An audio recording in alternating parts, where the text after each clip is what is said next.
control, shoveling dirt in every hole. Predators to condemn your soul, watching you and watching me. We're all connected but separated, misunderstood and so frustrated. A million armies of one have invaded, watching you and watching me. We live behind glass curtains and act like nothing's wrong. Soon you will belong.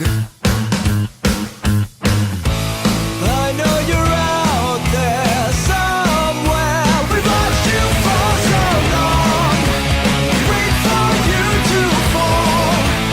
We'll expose you all. I know you're out there somewhere. Watching me. Little brother wants to make headlines, be immortalized. Everyone's got an electric eye with the digital spies. They've watched you for so long. I know you're out there somewhere watching me.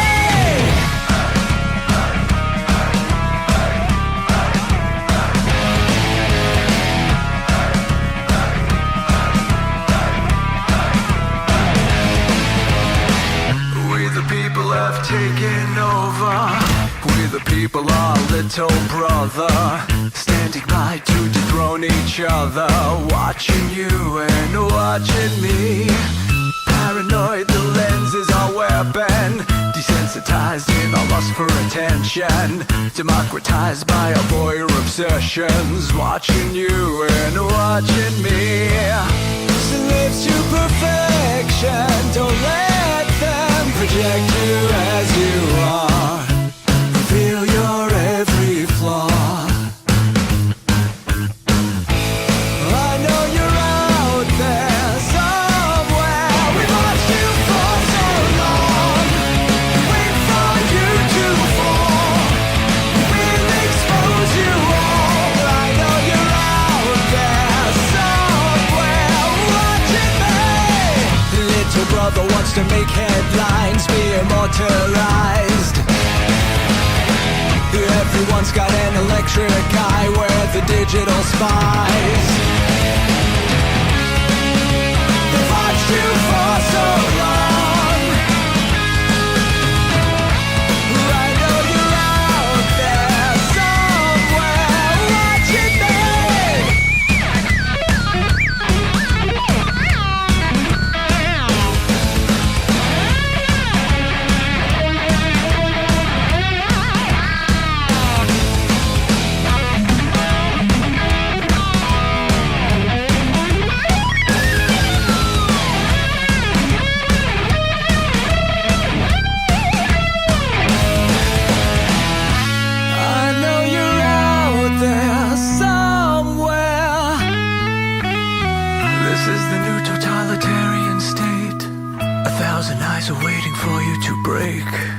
Stay in line, don't make a mistake. We're watching. We watched you for so long. We wait for you to fall. We will expose you all. I know you're out there somewhere watching me.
let your experience begin right now. From high atop the mountains of British Columbia to you listening around the world, this is Spaced Out Radio. You can follow us on our website, spacedoutradio.com, on Twitter, @SpacedOutRadio. Give our Facebook page a like, Spaced Out Radio Show. You can follow us on Instagram, Dave Scott, SOR, or on our YouTube channel, Spaced Out Radio Show.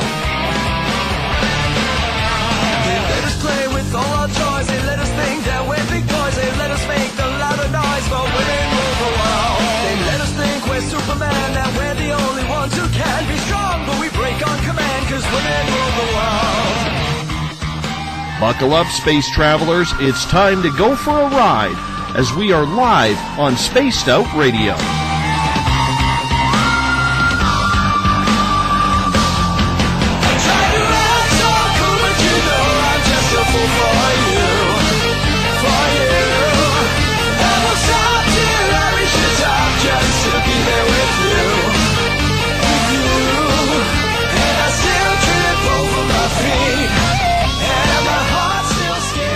Ignition sequence start. 6, 5, 4, 3, 2, 1.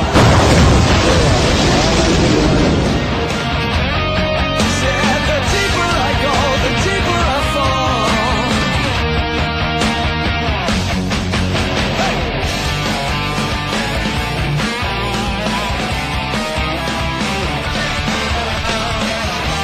Good evening and welcome to a new week of Spaced Out Radio. I am your host, Dave Scott.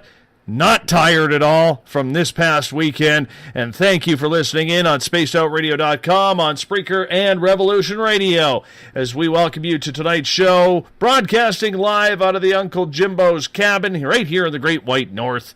Live on this Monday night, early Tuesday morning if you're on the East Coast. Here at Spaced Out Radio, we broadcast every night of the week as we want to be your official one-stop shop when it comes to the supernatural, cryptid, paranormal, ufological, and even tequila branding. Why? We'll get into that in just a little bit. The guitar god himself, Ron Bumblefoot Thal, formerly of Guns N' Roses, is the official music of Spaced Out Radio. Bumblefoot can be heard by clicking on his banner right on our website.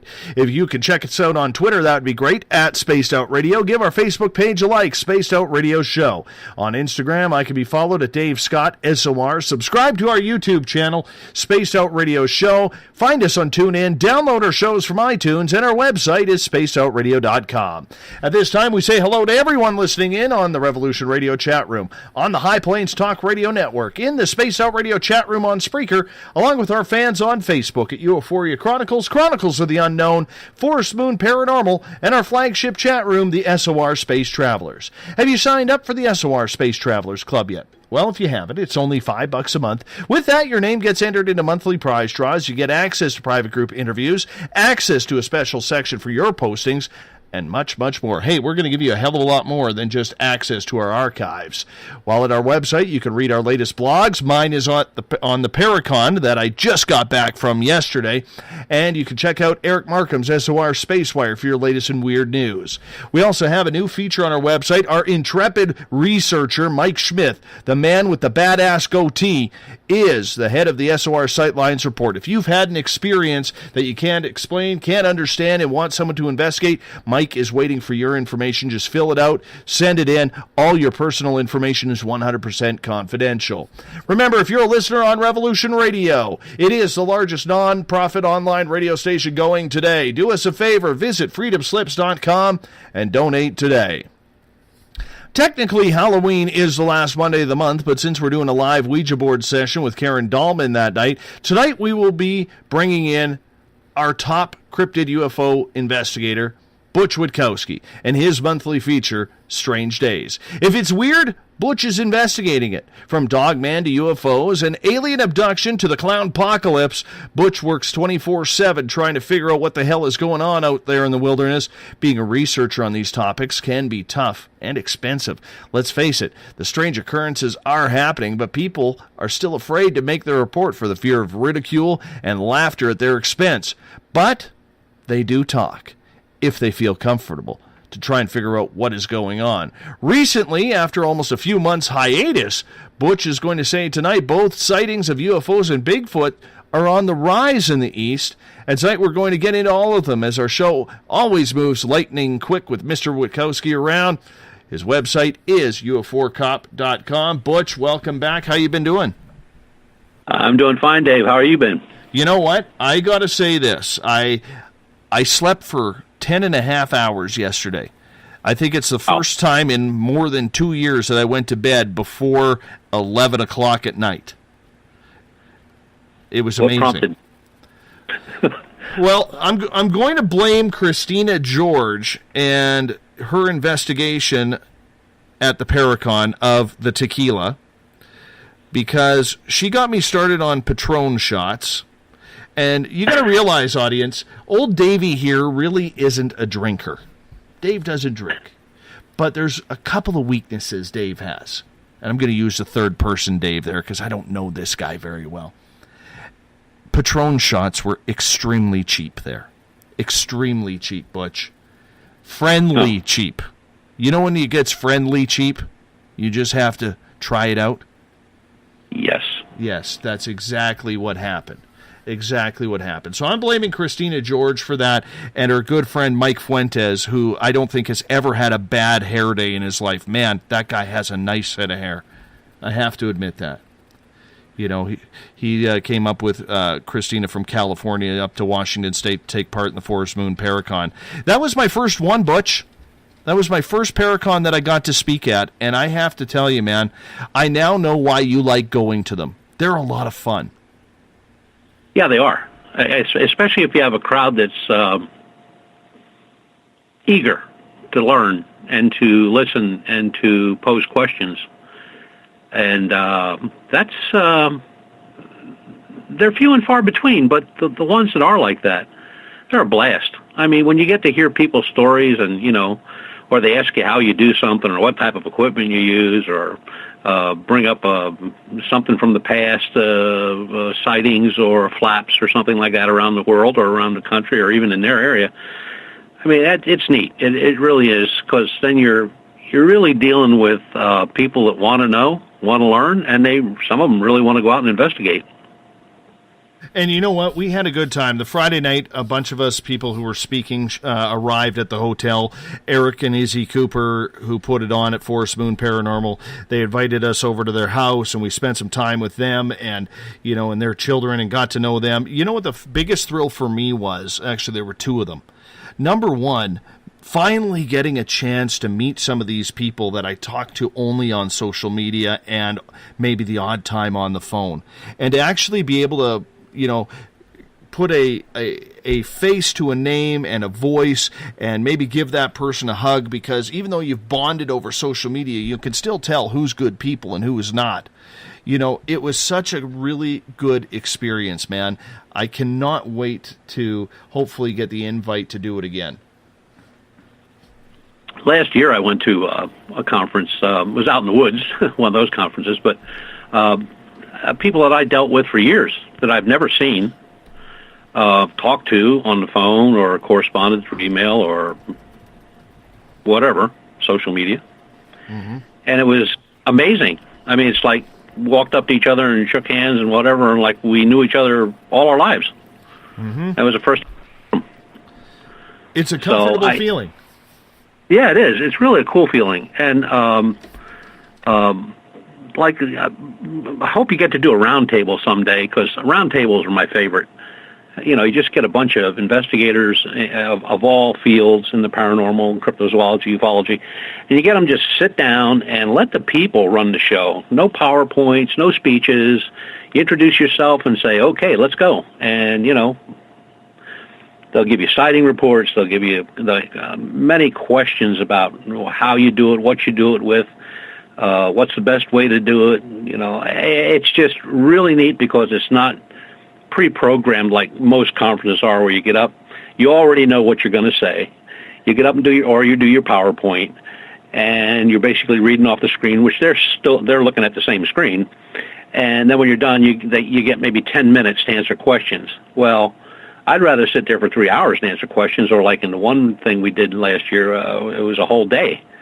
You know, it was from 9 in the morning till 7 at night, and it was really neat. I liked it. I really liked the roundtables. We did a short roundtable at the end of it, and I do have to say, I was one of those jerks who accidentally went a little bit too long. I said I was going to be 60 minutes. I ended up going a minute or 1 hour and 27. And, you know, I felt bad about that. But you know what? For the first time, me speaking there, I think I got the jitters out.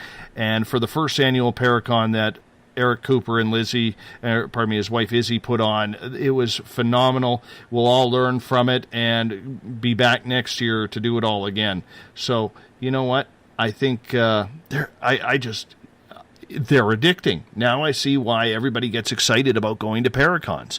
They are addicting. How many speakers did they have? I believe they had 5 or 6. We started it pretty early, took a lunch break, and then by the time everything kind of wrapped up, it was, oh goodness.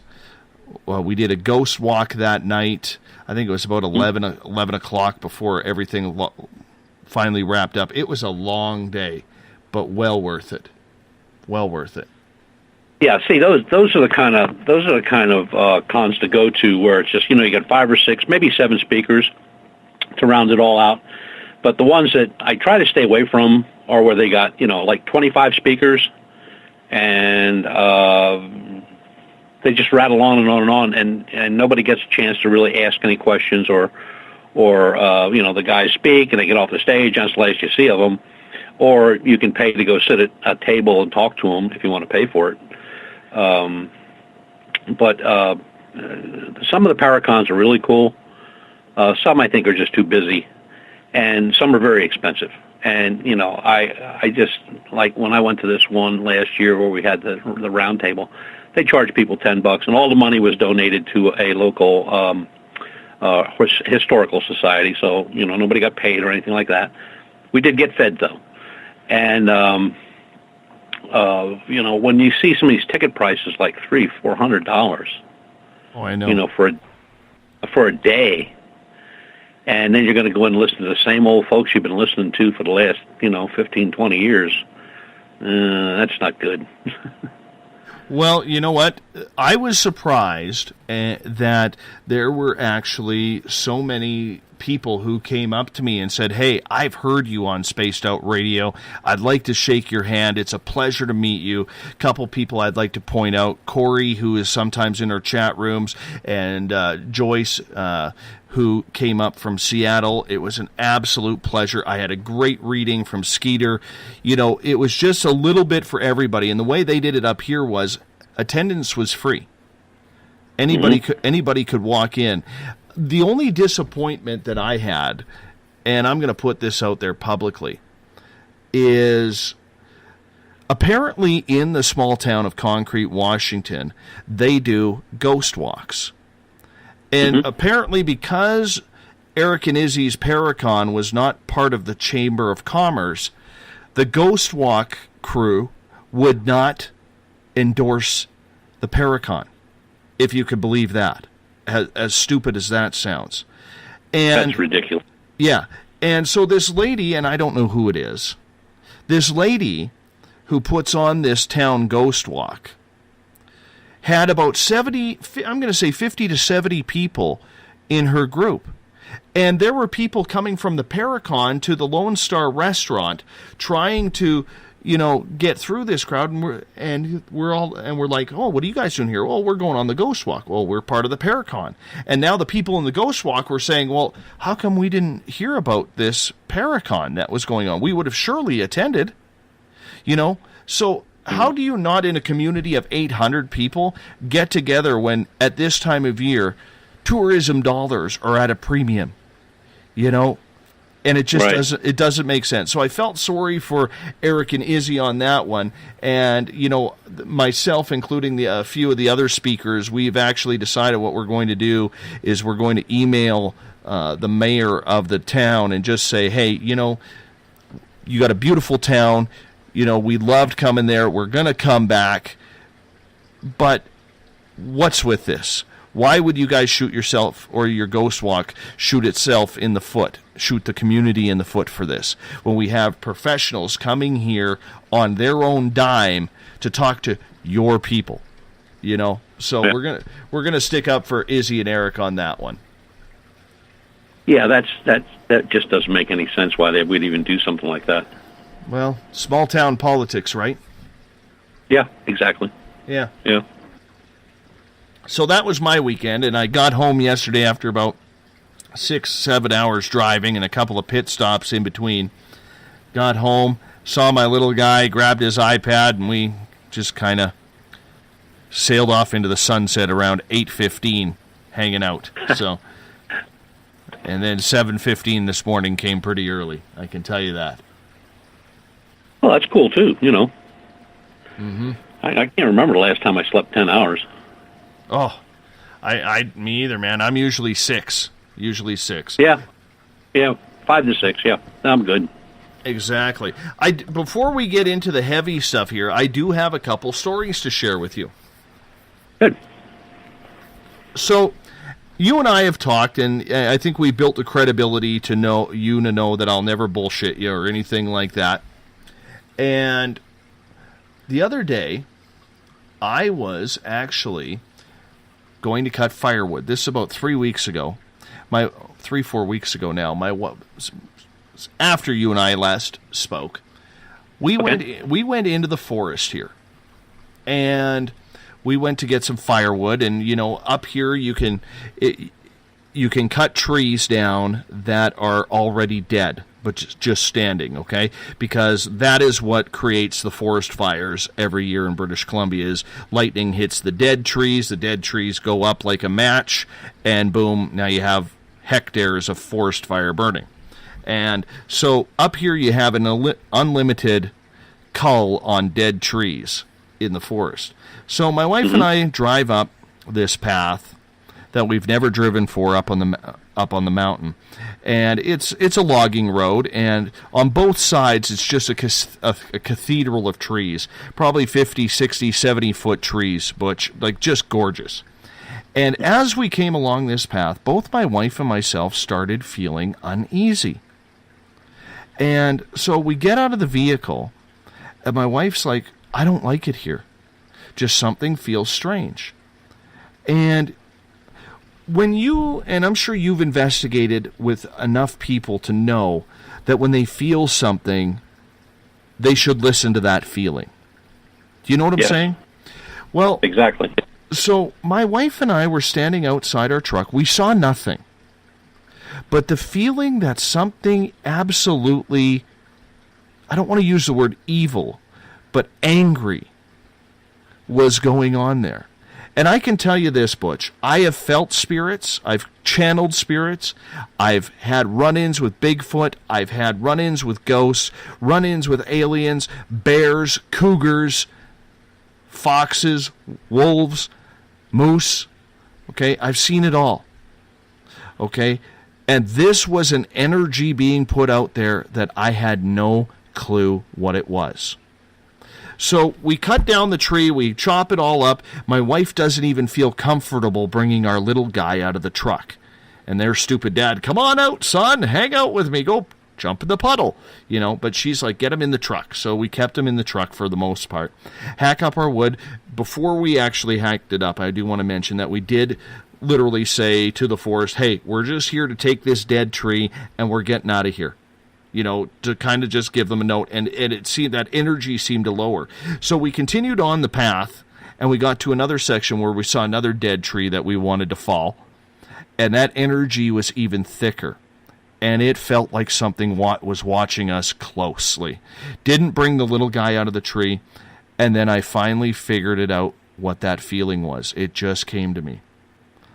Even though there are no reports of it, Butch, in British Columbia that I know of, either by Caucasian people who are out hunting or people out hunting or First Nations, it absolutely 100% felt like I was being, or we were being watched by a dog man.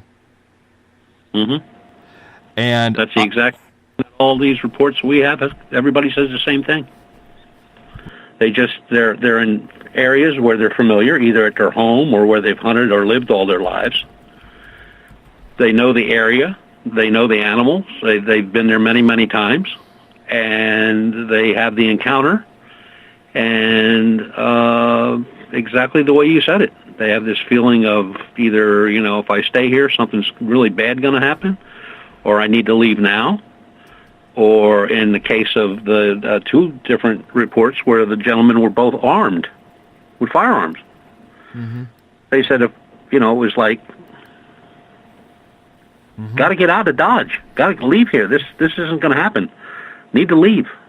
And when I asked them what, they just said it's just this feeling of foreboding, dread, fear like they've never had before. The one guy said, he said he was 17 years old when he faced down a large 400-pound black bear.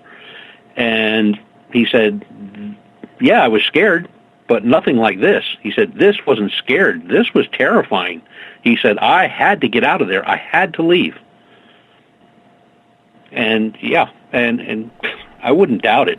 That's exactly how it felt. Like my wife was, we got to get out of here. I don't like it here. I'm going back to the vehicle. I'm like, well, let's just fall the tree.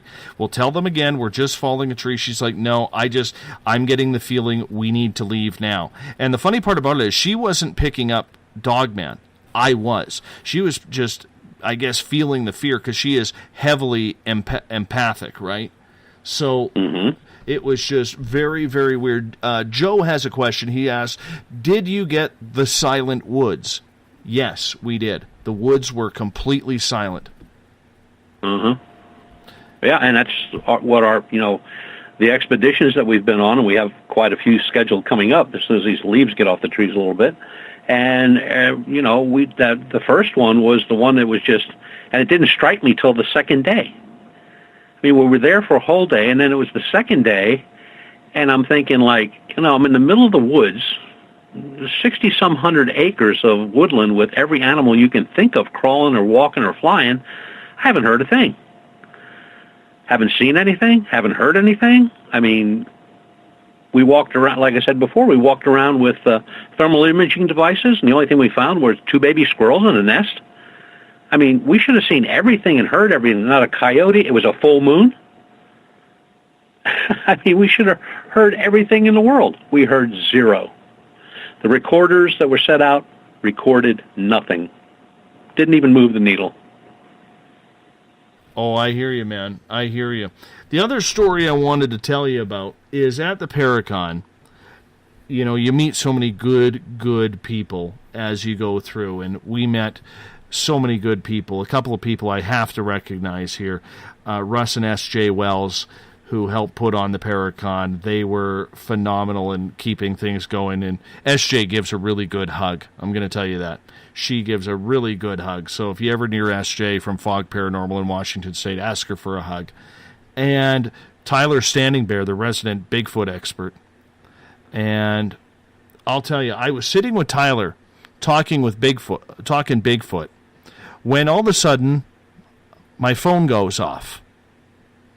And I look at my phone, and my SOR Sightlines Report investigator, Mike Schmidt, sends me a text message of a picture. He's out checking out the local hunting trails. Going up this one trail, all of a sudden he decides, well, nature calls, so he better get out of his vehicle and, go relieve some stress.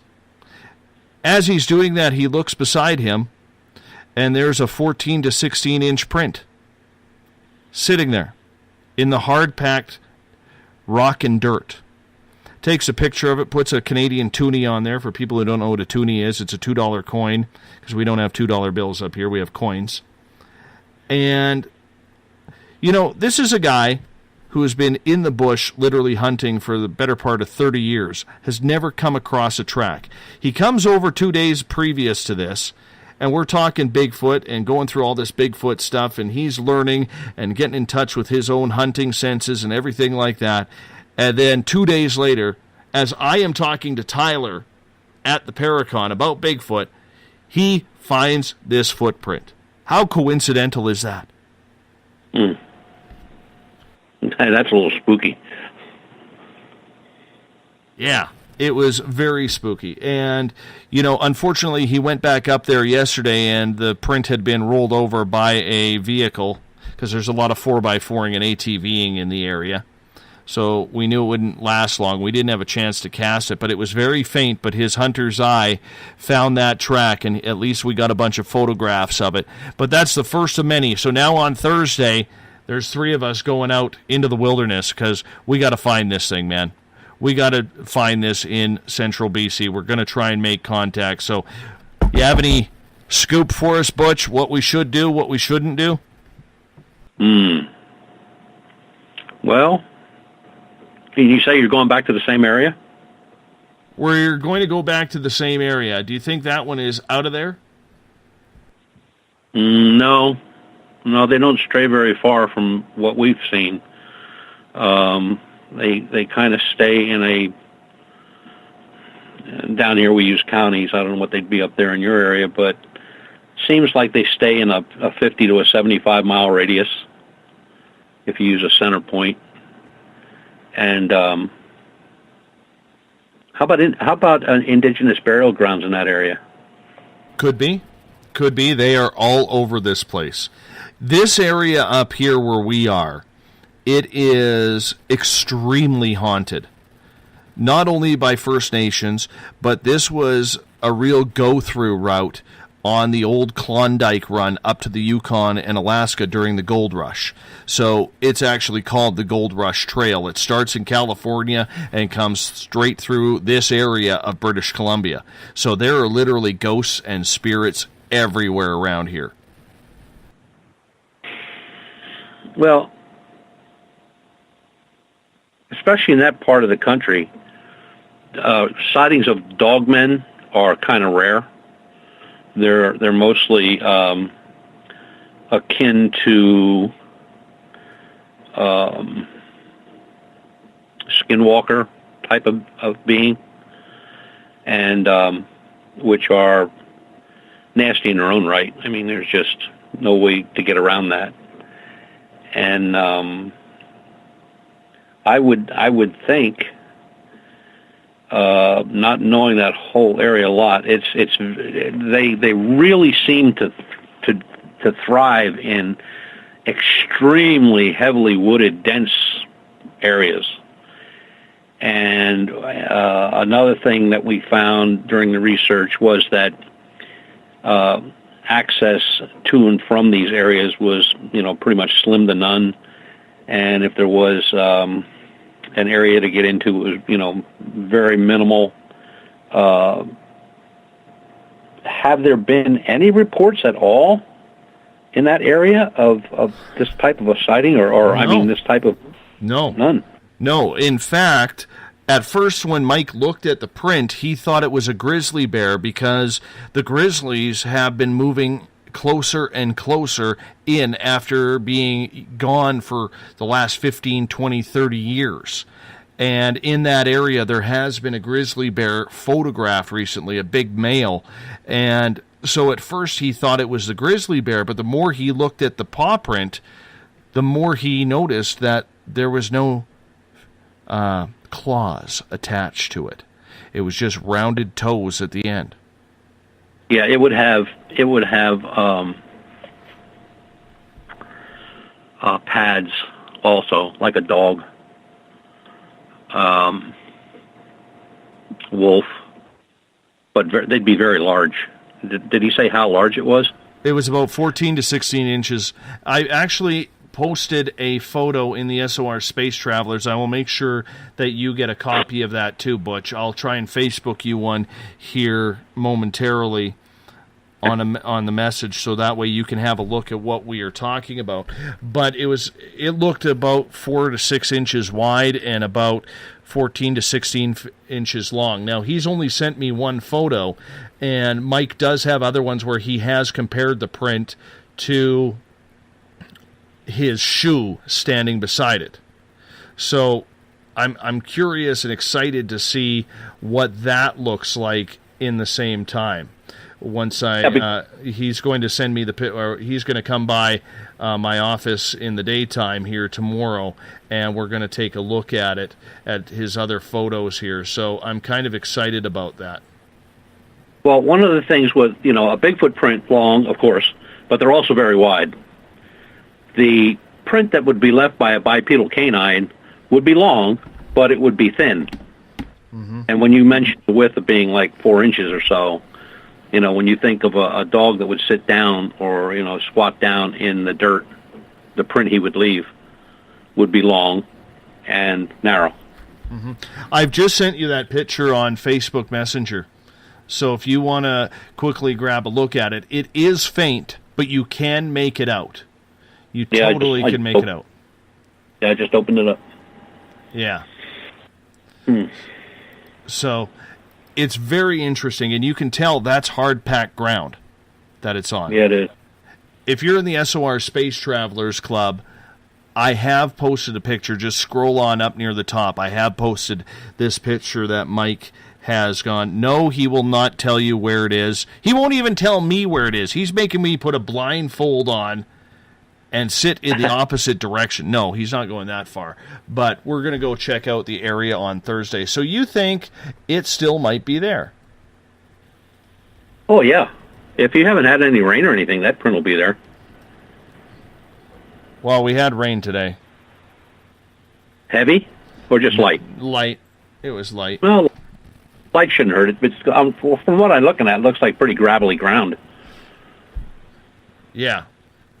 Yeah, it was. It's very gravelly ground. Like I said, it was in the middle of a I'm going to say an old logging road. And in order to even get that print down there, you would have to put a lot of pressure down because, there's tire tracks, yes, okay, but there's still a lot of pressure that needs to go on there, in order to make that track happen. Yeah, and one of the things I'm finding a little not questionable, but interesting with the print is that toward the heel area, it really extends back off to the left. Mm-hmm. So that could,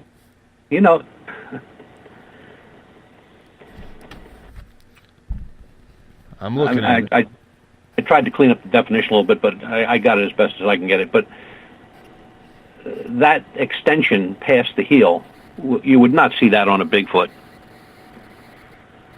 A Bigfoot would come. There would be a much greater space between the front of the area, the front of the claw or paw back, and then it would continue back much longer than that, and much wide, and it would stay much wider till it even gets to the rear. It would be just almost as wide, but that part going off there to the left. Are you saying where that stick is sitting right in the back end of it? Because that would be the heel area. Yeah, straight. If you would look straight down from the coin. Yeah. You see that area there that's off to the left, goes to the left? Yeah. Now, something walking straight wouldn't do that, but a bipedal may.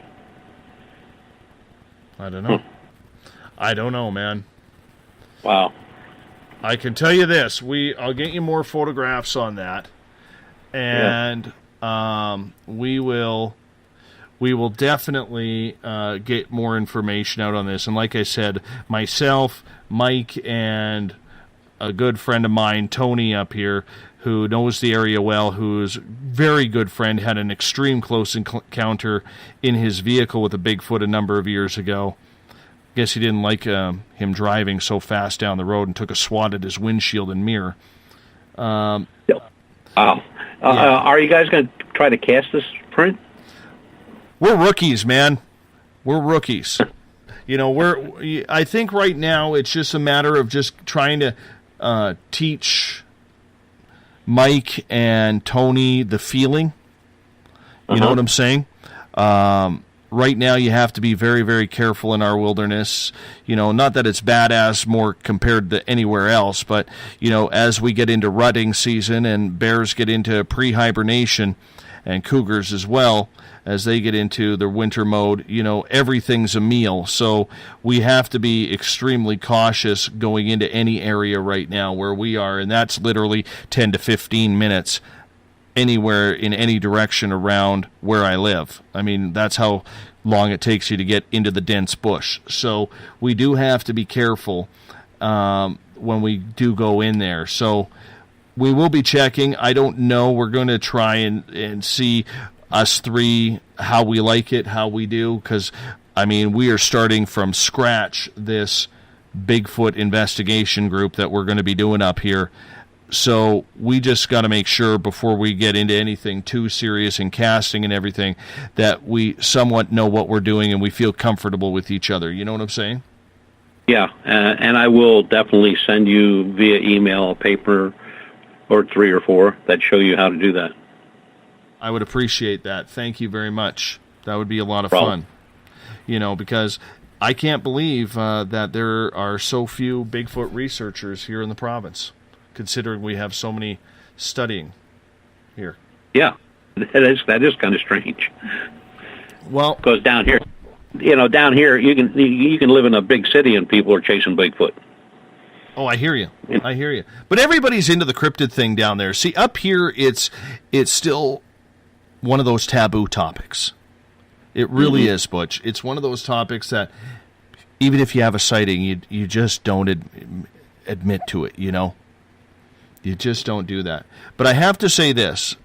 Getting to know Tyler Standing Bear at the Paracon this weekend, and he's been investigating for 10 years plus in the wilderness of Washington State. He actually is becoming very, very close to a certain population of the Sasquatch that are really gaining trust in him.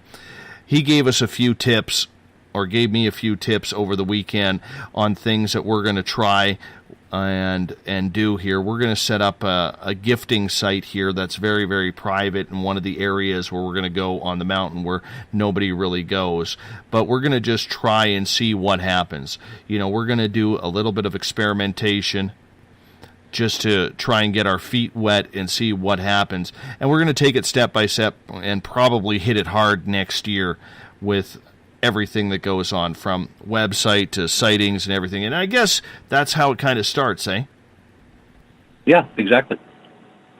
Has the local tribal folks mentioned anything, or have you talked to them and asked them any questions about possibility of what could be out there lurking? Oh, yes, absolutely. And, the one thing about First Nations up here is they really don't get along with the white man. And frankly, without getting political, I think they have a pretty good argument. Up here at least. I mean, what happened between First Nations and the residential schools, it is nightmares that just will be generations before that tension is healed.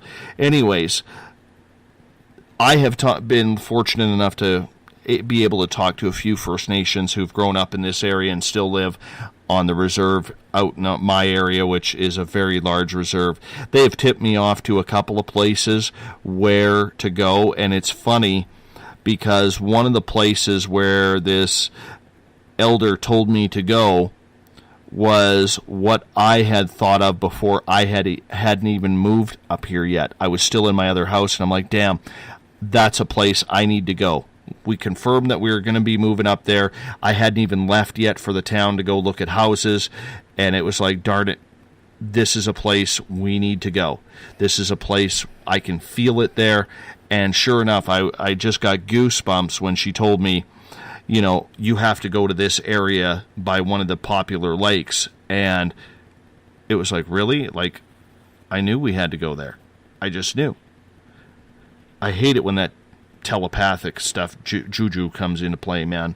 I love it, but I hate it. You know what I'm saying? Because I just don't understand it. But most people say that. They love it and they hate it, but it's only because they don't understand what's happening. Exactly. And so she told me of another place to go, which is by an old decrepit mine shaft that shut down probably 30, 40, 50 years ago, if not longer. The problem with that area, she says, do not go in unarmed. There are more grizzly bears than people around there. So That's always good to know. That might be an area we try in the winter time just to see how far we can get to try and find some winter tracks while the bears are out hibernating. So yeah, we may save that. Yeah, and, when people tell me they're going to go out looking this and looking for that in the woods, I always tell them, be careful. And we got talking to one fellow who he really wants to get out there looking for anything he can find. But he doesn't like guns. He's just not a gun guy. And I said, well, there are less lethal weapons to use on animals. And so I got him hooked up with that. So he's going to be carrying a 68 caliber, pretty much nothing but a compressed air pistol, which will shoot a ball, a hard rubber ball, or ghost gas, which is just a very, very potent pepper spray. And we have a couple of them in our truck too.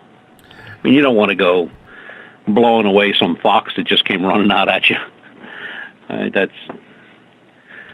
used to hunt. As weird as this sounds, Butch, and I'm curious what you think about this. Okay, I don't know how big of a believer you are in channeling. I have channeled Bigfoot. Mike, my investigator, 2 nights ago, or a couple days before this track he found, he channeled Bigfoot right beside me. And in both instances, a couple years apart, the Bigfoot that came through said, no guns. Mm-hmm. Pepper spray is okay. Knives are okay. But absolutely no guns. They will not come around if there are guns. Why do you think Bigfoot has an aversion to guns? Well, I was just going to say, when we contacted the Cherokee, when we first started looking at skinwalker, bipedal canine, the whole 9 yards, because it was something we just didn't know about. One of the very first things they told me was, no guns. You can carry a spear, you can carry a bow and arrow, you can carry a hatchet, you can carry a knife, you can carry pepper spray, you can carry anything you want, no guns. And when I said, well, what's the deal with no guns? He said, they know what a gun is for. A knife, a hatchet, a spear, a bow and arrow, they're familiar with those weapons. Those could be for hunting. But they know what a gun is for. And being that you're a white guy carrying a gun, and you may confront an Indian spirit, bad juju. So we don't carry any firearms. Yeah, that is very, very interesting. So we're going to be stocking up on pepper spray and sharpening the knives, going in all, Crocodile Dundee into the forest. Yeah. Bigfoot Dundee, I should say. So even Tyler, who is in the chat room tonight, says no gun and knife and pepper spray should be in a pocket that is easy to get to, but don't keep them visible. Bigfoot doesn't like that. Yeah. Yeah, well, I'm sure. Animal sense, and especially if these creatures have this thought process, especially the skinwalkers. We learned so much about them in the last 2 years that it's just amazing. Guys that went out hunting for them with weapons never found them. Guys that went out walking through the woods with their normal, their little pack knife and their staff and stuff like that, either ran across them, ran into them, or saw something. And the indigenous out and the Cherokee out there, they told us flat out, no guns. They said, I don't care what you carry, just don't carry a firearm. And basically the chief said, you're just going to piss it off, and you don't want to do that. And I said, how would they know the difference between a hatchet or tomahawk or a large knife or spear or bow and arrow, whatever, as opposed to carrying a 32 Winchester or 30-06 or something? He said, they know. They know. Do you think they smell the gunpowder or maybe the oil or something to do with that just sets them off?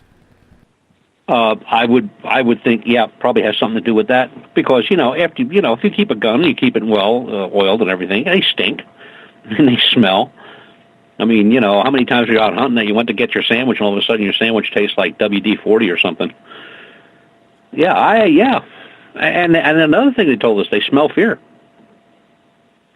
They said, if you just stand there, if you confront one, and you're eye to eye or across the field or whatever, if you show fear and start to run, it's going to chase you. And like the medicine man said, he said, you can't outrun one. Just forget that. No.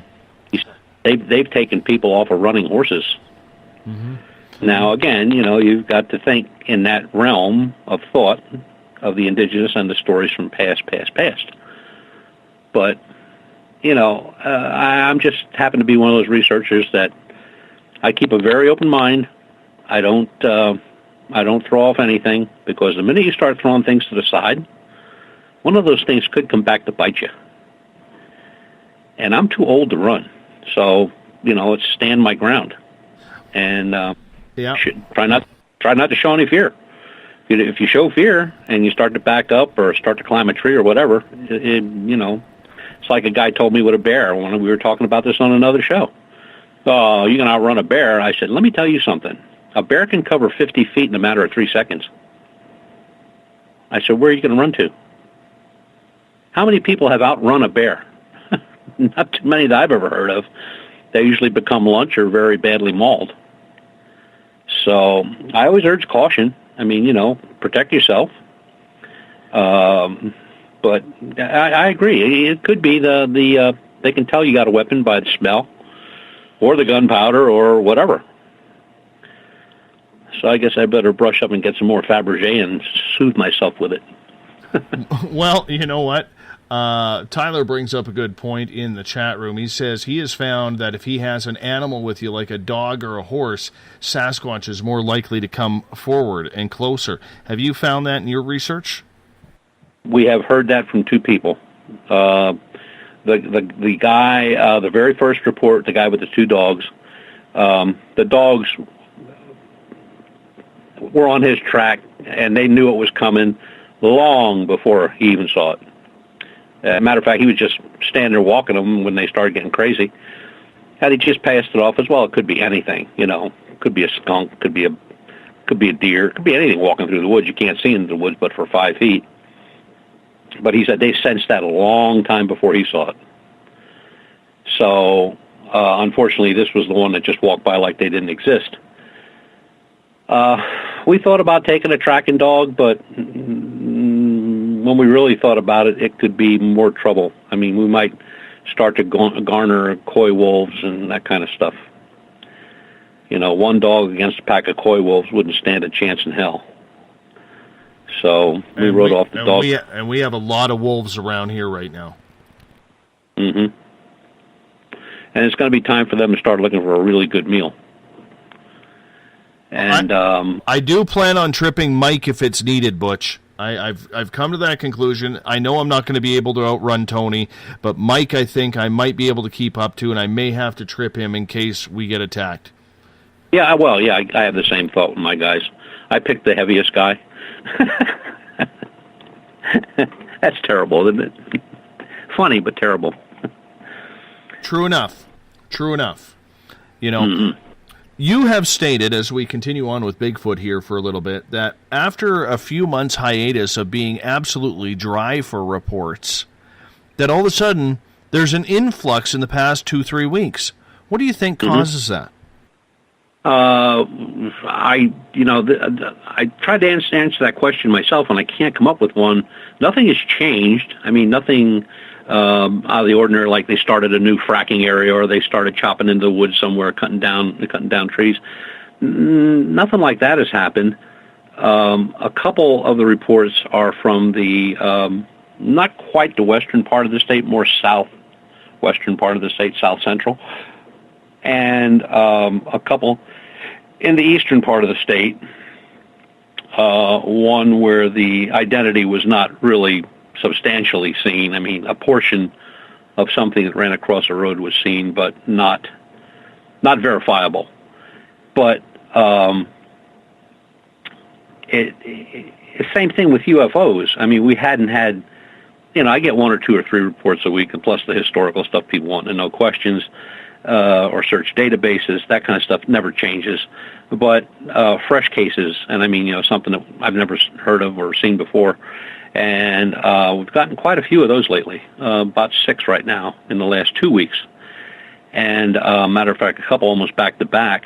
One in central Pennsylvania, where a couple guys saw a square object with a white light around it, and hovering overhead, and it had kind of a swirly interior, and I'm thinking, well, yeah, okay, probably like a lava lamp. But we've heard those reports many times of the lava lamp-looking interiors, or the swirling effect of something going on inside of a craft. And then it kind of projected a bright white light that actually hurt their eyes, and they got out of Dodge. And then just this week, I have one of a flat rectangular, seen by 6 people. And all neighbors were all out front doing their thing for Halloween and all that stuff. And this thing slowly moved overhead, very large, about the size of a van, like a Chevy Ford van, and but flat. And I said, well, how'd you know it was flat? He said, because when it banked to turn away, he said, we could see the thickness, and he said it didn't look very thick at all. It was an orangish, reddish color, very quiet, moved very stealthy, no jerking or bobbing or weaving or zigzagging or anything like that. It just kind of glided overhead and came from the east and then went north. And they did get one picture off. I haven't received it yet. Because unfortunately they took it with a 35 millimeter camera, or fortunately, it could work both ways. So they had to get it developed. So as soon as he gets it developed, he's having an 8x10. They'll mail it to me right away. And they've never had encounters like that in that area. It's way up north in our state. Matter of fact, it borders the New York line. It's up in Bradford County, and that's another very heavily wooded. Not many people living in that area. Well, hunting season, it's overrun with hunters, but it's the first really flat rectangular that we had that I can find in Pennsylvania. We've had cubes, we've had the orbs, we have all the standard types of crafts reported, but this is the first one that we've gotten. Because most of the ones that are rectangular and flat, a couple were seen by pilots out west, and in the Texas and New Mexico, Arizona area, and especially in the desert areas like the Sonoran and stuff, they're quite common. Flat rectangular. Some are black. Some are you can see through. I mean, they're transparent. Some are opaque. Some are colored. This one just happens to be like a reddish orange. But I asked, when I got to talk to all 6 witnesses, I asked them how they felt about it.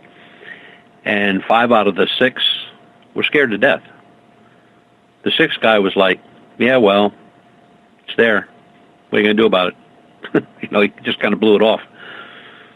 But I talked to each one of them separate, and they all came up with the same exact description. And like I asked him, the only question I had was, how do you know it was so flat? And he said, well, it banked.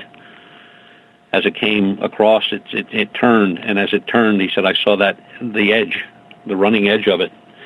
I said, but you saw no engines, no lights, no wings, no ailerons, no empennage, nothing like that. And he went, no, just it looked like a flat piece of paper, only the size of a van, and totally silent.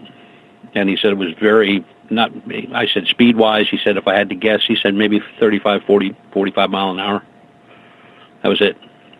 But they've never had any sightings in that area before. And then when I looked up the database, there was only one sighting in that area, and that was many years ago, but it actually originated in New York, crossed over Bradford, and then went down into eastern Pennsylvania. But it was an orb. Amazing. And then when I check in the databases, I mean, there's been an uptake not only in Pennsylvania, but New York, New Jersey, Virginia, North Carolina, South Carolina, and usually, after large storms like they just had down south, we get a lot of reports after the storm, either before the storm or right after the storm. And the only reports that I saw came out of North Carolina. And I know they got hit too, but it was unusual because they weren't singular reports. They were more than one craft at the same time that were seen. In the one case, it was 3. In another case, I believe it was 6. So it's just the way it is. It's fate, feast or famine when it comes to reports. I hear you, my friend. We have less than a minute to go before we're going to hop out on our first break. When we come back, we're going to get to more of your questions because I see your questions are piling up there, space travelers. And I know Butch will be more than happy to listen to them. You're listening to Space Out Radio. Strange Days with Butch Witkowski continues after this. Looking for news beyond the mainstream news? Head to spacedoutradio.com and check out the SOR Spacewire. This is Spaced Out Radio's Eric Markham, News Director for the SOR Spacewire. Daily, I will bring you intriguing stories and outlandish reports from what's going on around the world. UFO sightings, paranormal activity, conspiracies, alternative health, and so much more. And if you have news, email me at news@spacedoutradio.com. Hi there. I'm Butch Witkowski, lead investigator with U4COP. On the final Monday of every month, you can listen to me and host Dave Scott on Spaced Out Radio's Strange Days. We're going to get to the heart of the matter when it comes to what's happening out there. People are seeing and experiencing things from ET contact to Bigfoot, and I want to hear about it. Your experiences are what we investigators need to help solve these unknown mysteries. So tune in at spacedoutradio.com. Have you had an experience you can't explain? Had a run-in with ghosts, maybe Bigfoot, or seen lights in the sky? Hi, I'm Mike Schmidt from the SOR Sightlines. I'm here to investigate your sighting. Head to spacedoutradio.com and fill out a report on the Sightlines. All your information is 100% confidential, and I will help you figure out what you've been seeing. File your report, and let's find out the answers together. Visit purpleplates.com today. For over 40 years, the Purple Energy Plates have been delivering amazing results for their many customers. Inspired by the great genius Nikola Tesla, the harmony, healing, and energetic effects of the plates have proven over and over to be beneficial and often miraculous to thousands of customers. With their money-back guarantee and the many benefits, how can you afford not to get one? Check their site for daily specials and choose from their many energy products. You won't be sorry. Visit them today at purpleplates.com for mind, body, and spirit, and expect a miracle. Strange creatures lurking in the night, the sounds of wood knocking in the forest, odd happenings right out of a fictional world. These are the reports I love. Hi there, this is author Ronald Murphy, and I would love it if you join me and Spaced Out Radio host Dave Scott the second Wednesday of every month on our journey into the unknown land of cryptozoology at spacedoutradio.com. From Mothman to Frogman and everything in between. Hey, they don't call me the crypto guru for nothing. Are you interested in advertising on Spaced Out Radio? Head to our website at spacedoutradio.com and click on our advertising tab. There, you will find an assortment of ways you can get your product out there with us, from radio commercials to banners and social media. Have a product you like our hosts to endorse? We can do that too. Visit spacedoutradio.com for more details. From British Columbia to Northern California, Pacific North Weird has Cascadia covered. Check out our feature videos at spacedoutradio.com, where I, Vincent Zunza, and my super sleuth partner Alexandra Sullivan track down the weird and strange stories from around the Pacific Northwest. From Bigfoot to Mel's Hole and everything in between. This is what makes life exciting. So why report the normal when we can report the Pacific North Weird right here at spacedoutradio.com. Oh, there's only one way to rock. Loud and proud. In high definition. Radio 702 rocks. Las Vegas. Have you ever had an extraterrestrial experience? One you just couldn't explain? Well, maybe I can help. Hello, I am Samantha Mullet. On the second Tuesday of each month, I will join Dave Scott on Spaced Out Radio to bring a human aspect to ET contact. It's something I've lived with my entire life, and I'd love to help you understand. Let's share our experiences. The ET Experience, the second Tuesday of each month, only on Spaced Out Radio. Hi there, this is Jolene with Reveal Reiki and Readings, and I want you to relax. Let me help you chill out and get in touch with your body, mind, and soul. In this busy world, sometimes we need to let go, and this is where I can help. Visit my website, rivioletr.wix.com/rivioletrr&r. Every Saturday and Sunday night, as Dave Scott wanders aimlessly in the wilderness, you can come hang out with me, James Tyson, in Spaced Out Weekend. Starting at 9 p.m. Pacific, midnight Eastern, I'll take you along as we talk with some of the best experts in their fields. SpacedOutRadio.com is the place to find us. So sit down, relax, put your feet up, enjoy the topics like the paranormal, supernatural, intuitiveness, and so much more. Hope to see you there. Hi there, this is your psychic medium Joanna, and I would love it if you would join us every other Sunday on Spaced Out Weekend. With host James Tyson, we'll bring you personal psychic messages on two mediums and a large. Questions about love, life, career changes. We would love it if you would come and join us live. Call in and listen in for the experience. Allow us to open the doors to your other side. Two mediums and a large, heard only on Spaced Out Weekend at spacedoutradio.com. Would you like to become one of our space travelers? All you have to do is click on the Space Travelers icon at spacedoutradio.com. For only $5 a month, you can get access to some great prizes, as well as private monthly shows, newsletters, and a members-only section on our website. Become a space traveler today.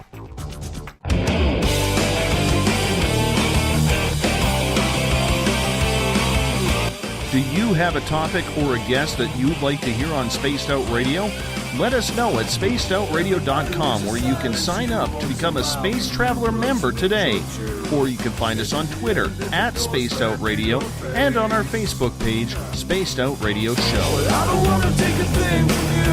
Welcome back to the second hour of Spaced Out Radio tonight. I am your host, Dave Scott. Good to have you along for the ride. Remember, if you're listening in on the Double R machine, Revolution Radio is a donation station financed by you, the valued listener. Do us a favor, visit freedomslips.com and donate today. Bill Cardwell is nowhere to be seen in the SOR Space Travelers Club. He might be dealing with his horses right now, so I'll set the password. Tonight's password, tired. I am just so damn tired from the weekend. It was a good party at the Forest Moon Paracon, and that's what we are going with today. If you hear someone using the password, make sure they use it wisely. If you want to follow us on Twitter, you can do so at Spaced Out Radio. Give our Facebook page a like, Spaced Out Radio Show. On Instagram, I can be followed at Dave Scott SOR. Subscribe to our YouTube channel, Spaced Out Radio Show. Tune us in on TuneIn. Download this show or others on iTunes. And our website is spacedoutradio.com. While there, you can join the SOR Space Travelers Club. It is only $5 a month. With that, you get access to private group interviews, your name put into monthly prize draws, and so much more. You can check out our Music Man Bumblefoot. Read up on our latest blogs. Check out the SOR Space Wire. And if you've had a weird sighting you can't explain, fill out a Sightlines report. The SOR Sightlines report is brought to you by Investigator Mike Schmidt. We are waiting for you. Butch Witkowski from UFO Cop comes on the final Monday of every month, except we're a week early this week with Halloween falling next week. And I will be taking my son trick-or-treating. And then later that night with Karen Dahlman, we will be having a live Ouija board session. If you're into that, make sure you tune on in for that. Butch, welcome back. Good to be with you. A few questions from our audience, getting back into the Bigfoot side here, if you don't mind. Sure. Let's go to Eric and Shar pretty much have the same question. They're saying, what about cameras?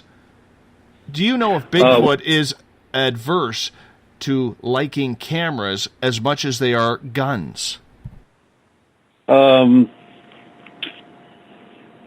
have been destroyed, have been just ripped off of trees. Some that are braced with metal braces and chains have been ripped off of trees. They've been smashed to smithereens. We use kind of a new technology. It's a surveillance, called a surveillance cam. It looks a bit like a trail cam, but much smaller in size, maybe 10 inches high, maybe 4.5, 5 inches wide, and about that deep.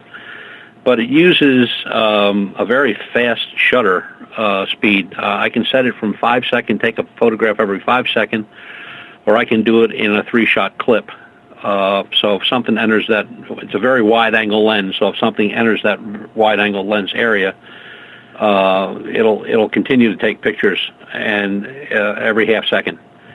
And with a 3-second burst, in other words, if something's walking 1 step, 2 step, 3 step, it has a picture of 1 step, 2 step, 3 step. And what we do with them when we go out is we spread them where we set somebody in the middle, and when I catch them in the view, then we set the other one up. So we have a very, very wide angle, and they're good out to approximately 300 yards.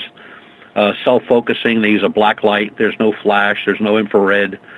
I can take pictures with thermal imaging with those cameras. All I have to do is preset them. But I can set them out in the woods, and they're good for 6 months on the batteries that are in there. Not that I'd like to do that, but yeah, I think they know they're there. Look at how many pictures of people get with deer staring into the lens. And there are some shots where you got a pile of fur. You don't know what it is. Could be a bear. It could be anything in front of a lens of these trail cams. But the trail cams are getting much more sophisticated, and I can put a 64 gig card in mine. I forget how many thousands of photographs I can get. But, yeah, I think they know they're there. We try to camouflage ours as best we can, but sometimes you can't do that. You just got to keep them out in the open, especially if it's a camp where we're camping. We'll face them toward the wooded area and cover the edge of the woods as much as we can. But then we also have thermal cameras, and we have infrared cameras that are going at the same time. So we got, plus color and black and white. So we have all the images we need. But every time we've been involved looking for this guy, we've gotten nothing. We haven't even gotten a sparrow on lens. So I have a follow-up question to this, and that is, not everybody, Butch, is a bad photographer. And yet, every time we see any type of Bigfoot picture or video, it is always blurry. Now, I understand there's a lot of fakes out there, okay? And the easy way to get rid of a fake is to blur the image a little bit. And I get that. I can understand that. But for the people who are taking real photographs and real video of this creature, why do you think 9.5 times out of 10 they come out blurry?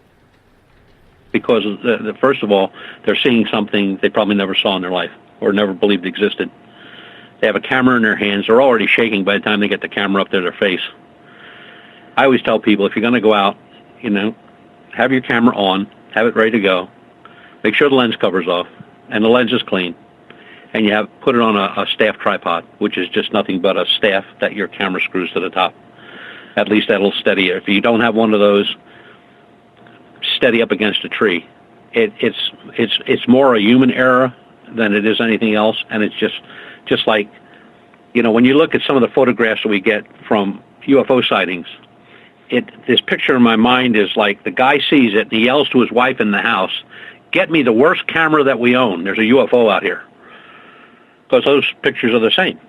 They're blurry, they're shaky, or, and it's just human error. And when I see researchers out in the field, and I've run into a few already, where they don't even have a tripod. They don't own a tripod. And I'm thinking to myself, every camera that we set up is on a tripod. Tripods are not that expensive. And, with our Nikons, we can shoot those off automatically. With remote, other ones work on their own. And when we get pictures, we get clear pictures. We don't get anything in them, but we get clear pictures. So that's just telling me that it's a human error. They're shaky, they're nervous, they're excited, And, that especially with a digital camera, because with a digital camera, when you pull that trigger, when you push that button, there's a millisecond there before the camera recognizes what it sees, and then the photo's taken until that photo goes back into the camera and processed in that millisecond. The slightest movement will blur the picture. And they can try that at their own home.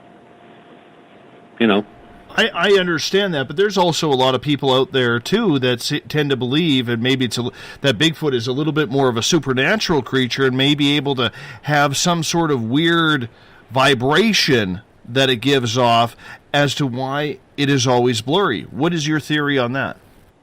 Well, my theory on that is that if that was the case, then he'd be the only thing that would be blurry, and the trees and everything around him would be fine, wouldn't they? But at times, it is that way. Yeah, but most often than not, what we're seeing is you've got a clear infinity shot, down a trail or something like that, and there's something brown at the very end, which they're saying is a Bigfoot. But the clear shot, shows the full depth of infinity of the camera. And the trees and the leaves and everything's normal as it should be. And then when it gets to that area where you're focusing, where you've got it in focus, and now you're hitting that trigger, that's where the blur occurs. But before that, in the picture, in that millisecond, that camera's already processing a photograph. And it's processing what you're looking at. So you're seeing, from where you're standing to infinity, if you're shooting with a long range or even a short, 50, 55, 70 millimeter, whatever, and you have that, everything up close to you that the camera's already processed is clean, and as it should be. And then as you're taking your finger off or you're making that push down, that's when it blurs. And the only ones, we've tried it, we've tried it with 200 and 300 millimeter lenses, where we just had somebody stand off in the distance and shot the picture without a tripod, and it was blurry as hell. I mean, it was terrible. It was like I picked the camera up the first time in my life, and then put it on a tripod, take the same picture, perfect. No question about it. Gotcha. Let's get to another question. Robert Rose is asking, we can only guess how much Bigfoot can sense. Yes, protect yourselves in the woods, but perhaps the Bigfoot can sense that you have a knife even because you are putting off pheromones. Sure. Oh, absolutely. If they're as smart as people make them out to be, and evidently they are because they're the reigning hide-and-seek champion of the world, they would know everything they need to know. They know what you got, what you're carrying. I don't, wouldn't know maybe bear spray or a tear gas or something like that, or maybe not that, but a knife, any type of weapon. I mean, even a walking stick could be a weapon. And I agree. Yeah, I think they know what's going on. I mean, look, they've been, according to everything that you've read, studied, listened to, they've been around for a long, long time.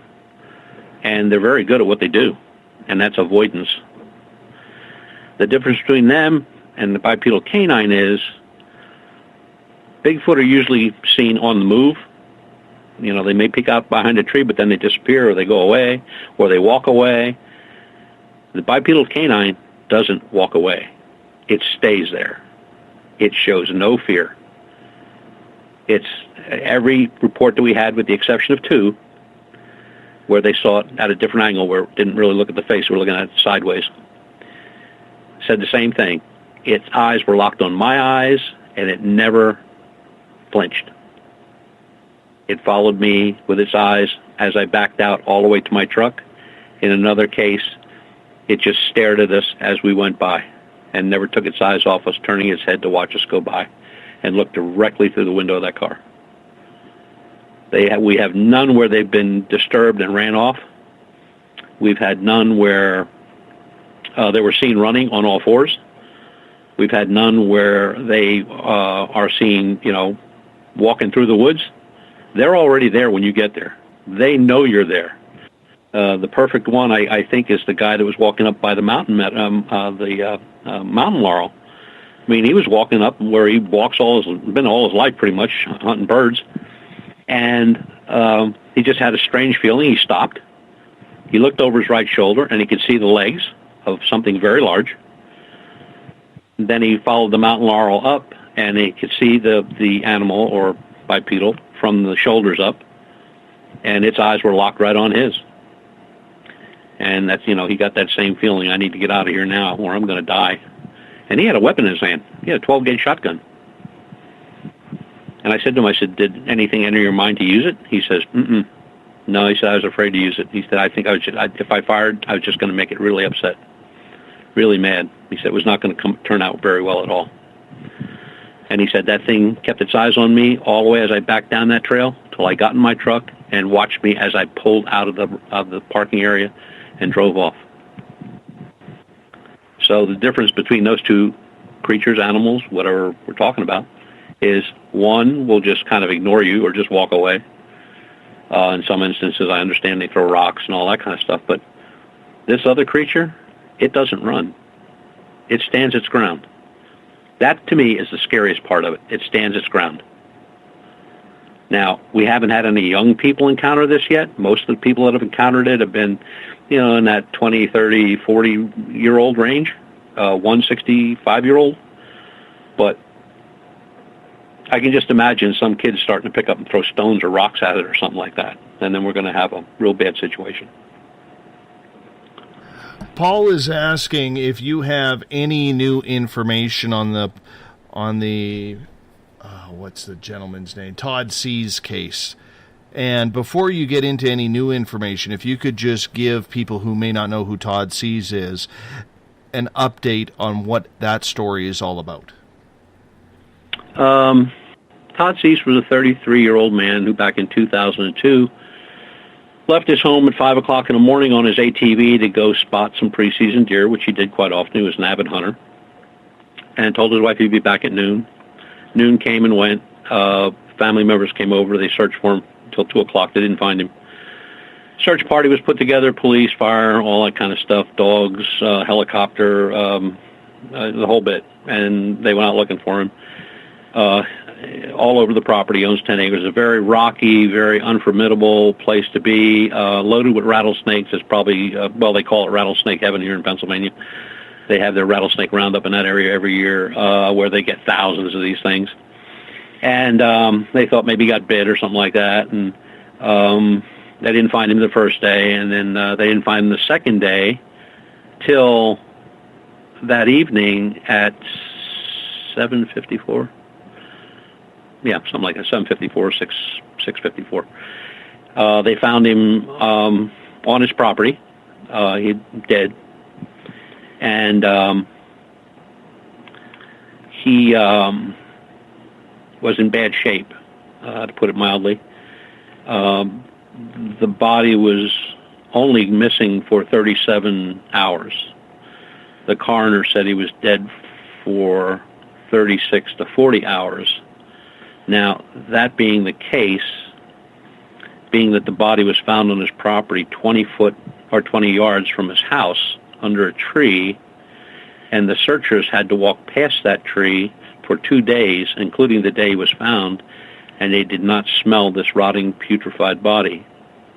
Just goes to show that something's really wrong with this case, or I have the first documented case of a real zombie, because his ATV was found 1 mile from the home. That is an eerie story, man.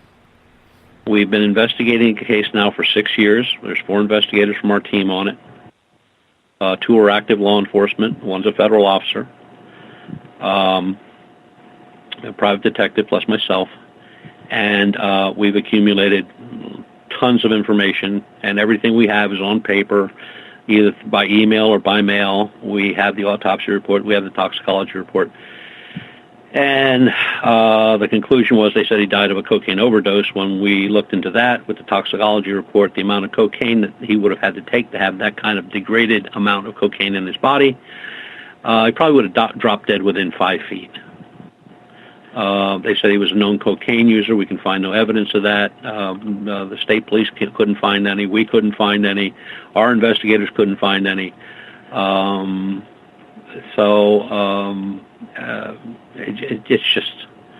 it's one thing after another, and it's been that way since we started.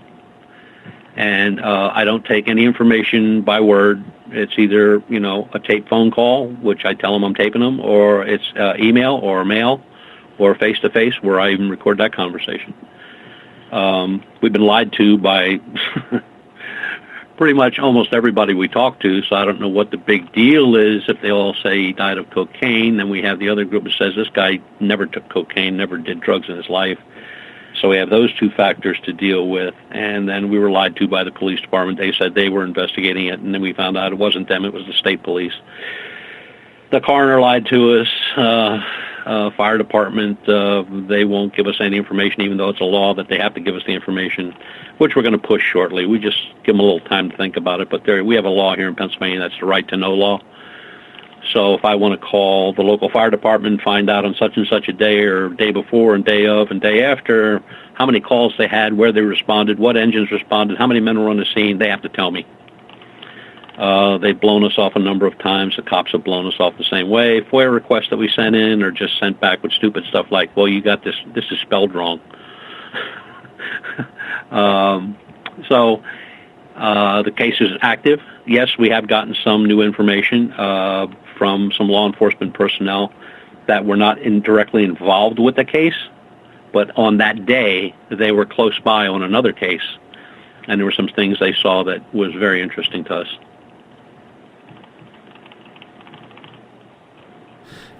That is just absolutely eerie. Like, I can, every time you tell that story, and you've told it a couple of times on this show over the course of the last year, that story, every time you tell it, just gives me goosebumps.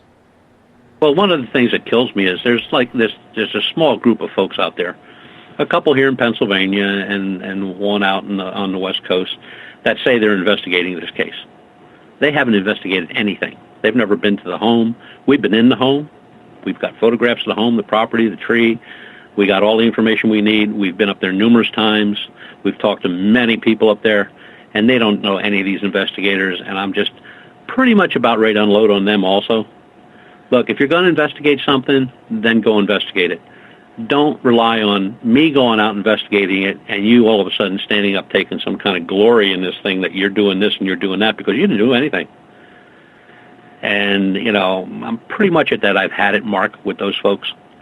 And pretty soon I'll make them look stupid, but I'm a good guy. I'll let it ride for a while, and then one day I'll just hammer them. But we are the only ones who are investigating this case. There is nobody else. Nobody. And nobody has the information we have. And like I said, everything... Go ahead. Sorry. Everything we have is in black and white. There's nothing that somebody can say to me, well, how do you know that? Well, they told me. Well, how do I know they told you? Well, here's the paper on their letterhead. They signed it. So... Hey, question. Shar would like to know, Butch, what do you truly think happened to Todd Sees? At this point, to be honest, I could come up with a number of scenarios. Murder, abduction, maybe he was messing around with somebody's wife, but, a lot of that stuff just makes no sense, because in that area where they found the ATV, it's so remote up there. Dave, you could walk in there and shoot somebody in the head in the middle of the afternoon. Nobody would care. That's not odd, because of the snakes and everything else that's crawling out there. Bear all over the place, coyotes. So, again, it's just going to take more information. I mean, there are certain things that we don't talk about that we have, and we're just waiting for the right thing to come along to piece that together. But it's just like people say, well, are you going to write a book or do a movie? No, I'm not writing a book, and I'm not doing a movie. When we're done, we will put out a paper, we'll make it public, and that's it. What we found, what we didn't find, and all the evidence to go with it that we have. It's the only way I can do it. But as far as if I had to come up with something to say what happened, I can't. I just can't. There's just too many scenarios. one of the things, I got one more question. I'm just trying to track it down here. Here it is. Michael is wondering about this. He is saying, wasn't there something odd about Todd's boots and clothes? Well, the boots were never found. In the original report, which was made by Peter Davenport out in Washington State, all of his information came from the newspaper. A reporter. And I don't know where she was getting her information from, but 90% of it was wrong, wasn't even correct. And when we questioned her about it, she said, well, we'll get back to you. And then the next day, her whole story was out of the archives. It disappeared. But we printed it out before that, so we already have her whole story in the paper. And they said the boots were found in a tree. Well, that's not true. The boots were never found. His coveralls, camouflage coveralls he was wearing, was found by the family members just a little bit afterwards, after the body was found, because they were looking for the keys for the ATV. They never found the keys for the ATV. And the only clothing they found was the coveralls that he wore. He was found in wearing white crew socks, cut-off jeans, and a T-shirt. That's it. What time of year was this again? Because if he is just wearing a T-shirt, I mean, you'd think it would be warmer? Yeah, it was. It was in the summer. It was right smack in the middle of the summertime. Temperature up there that particular day was, I believe, 95, 96. High humidity. The next day it rained 0.1 inches, which is not even a drizzle. And but the condition of the body is what was the thing that attracted me first. I mean, this guy was in advanced stages of decomposition. That doesn't happen in 37 hours. He wasn't bloated. And at the autopsy, it turned out he was a perfectly healthy 33-year-old man and showed no signs, according to the autopsy, and everything I've read and taken to forensic scientists and doctors. He had nothing that a cocaine addict would have had or should have had. I mean, his body at the autopsy, barring the decomposition and a lot of other stuff, was unremarkable. His brain, throat, lungs, his systemic, heart, skin, I mean, everything was the way it should be. He had no disease. He had no broken bones, no concussions or anything like that. He was covered in scratches and stuff, but in that area, that's to be pretty much expected. It happened to us when we walked up through. But, you know, especially with a heavy cocaine user, the heart would have been, the myocardium would have become thick and swollen over time, and not over a lot of time. We're talking about this could happen to somebody in a matter of months. And his heart was perfectly normal. So were his lungs. And, you know, the lungs should have been infiltrated. He would have had chest pain. He would have probably suffered from asthma. He would have had bleeding in the lung area. Just so many things he had to have as a cocaine user. He didn't have any of it. So, again, just part of the investigation. Just keep on trucking and see what we come up with. I mean, it's been 6 years now, so no sense stopping. Shar would like to know, was his body surgically cut or torn apart? No. No. He had the biggest mark he had was a contusion. I forget how many centimeters it was at the top of the skull on the right lobe, frontal lobe. But the body had numerous cuts, abrasions, bruises, you know, like you would get in that rocky area. It's very sharp rocks. I mean, they're embedded, and, you know, walking up in sneakers or hiking boots, it almost feels like they're going to penetrate right through. So this guy walked across a mile from his ATV, and at the autopsy they said the bottom of his feet are unremarkable, which means there's nothing wrong with them. There's no marks, no bruises, no callus, no nothing. Could it have been a Bigfoot? So, it truly is a mystery. It truly is a mystery, because there is no way that body got in that condition in that short a time. Even in that heat. What was the politically correct answer the autopsy doctors gave? Died of a cocaine overdose.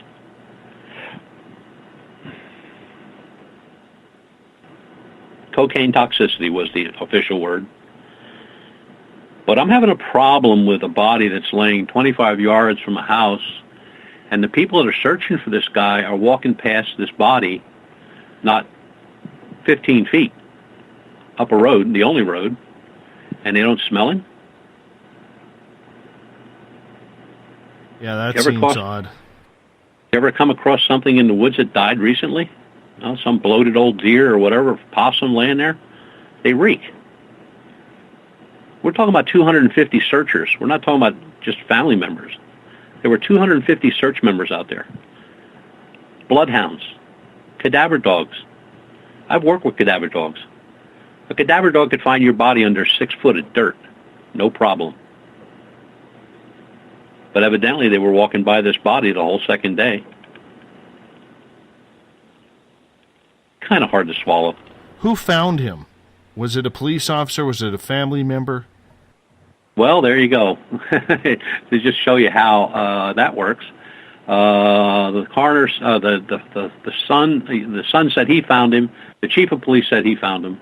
A fireman said he found him, and the coroner said he identified it. And the chief said he identified it. Then the boy said he identified it, and then another firefighter said he identified the body. And one of the things was his body was in that kind of condition that his own mother wouldn't have recognized him. Were there any government officials that might deal with ET contactees or anything along those lines at the site? Well, the story that came out of Washington State in the very beginning was the FBI were on the scene. Now, first of all, the FBI wouldn't be on the scene of a missing persons in the woods. No way. Second, when we contacted them, they were very cooperative. I mean, they told us, no. Matter of fact, the one guy didn't even know what the hell I was talking about. And so, is it possible? Yeah, everything's possible. You know how that goes. But it was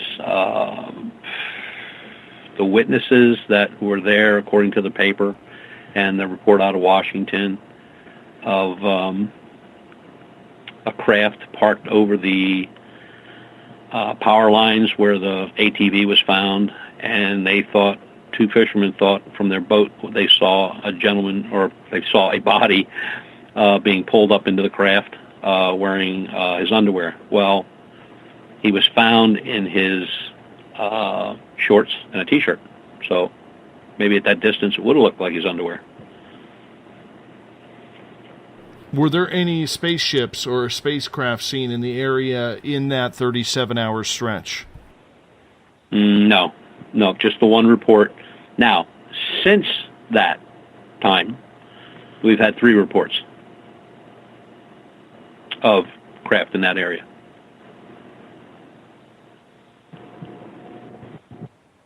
Amazing how those reports file in so close to a deadline or so after.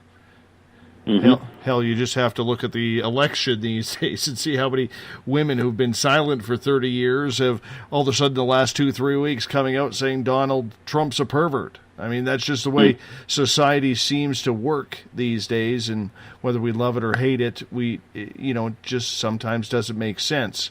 Gloria has a question for you in regards to this case here, because she is just mesmerized by it, especially your detailed descriptions of it. She's saying, Butch, was it true the family said that the FBI would not release the body to them and that the coffin was nailed shut? The body was returned to them, I believe, after the autopsy, but it wasn't returned directly to them. It was directly turned over to a funeral home. It wasn't a sealed casket because of the condition of the body. And when it's a sealed casket because of that condition, those caskets are pretty much sealed. I mean, they're either bolted or latched shut that you can't open them. And we were at the gravesite. There was a funeral. Now, I can't testify that he's in there, but I can testify that there was a funeral, and we know the funeral home. When we contacted the funeral home, they denied that they even had any contact with that family or the person itself, Todd Sees. And when I faxed them a copy of their obituary that said they were the funeral home, that's the last we heard from them. So why do you think all the cover-ups in regards to this, if it was just a cocaine overdose? Yeah, good question. I've been asking that since day one. If it's nothing, I mean, I can, when I was still in law enforcement, cocaine overdoses were a dime a dozen, and they still are today. So what's the big deal about this guy?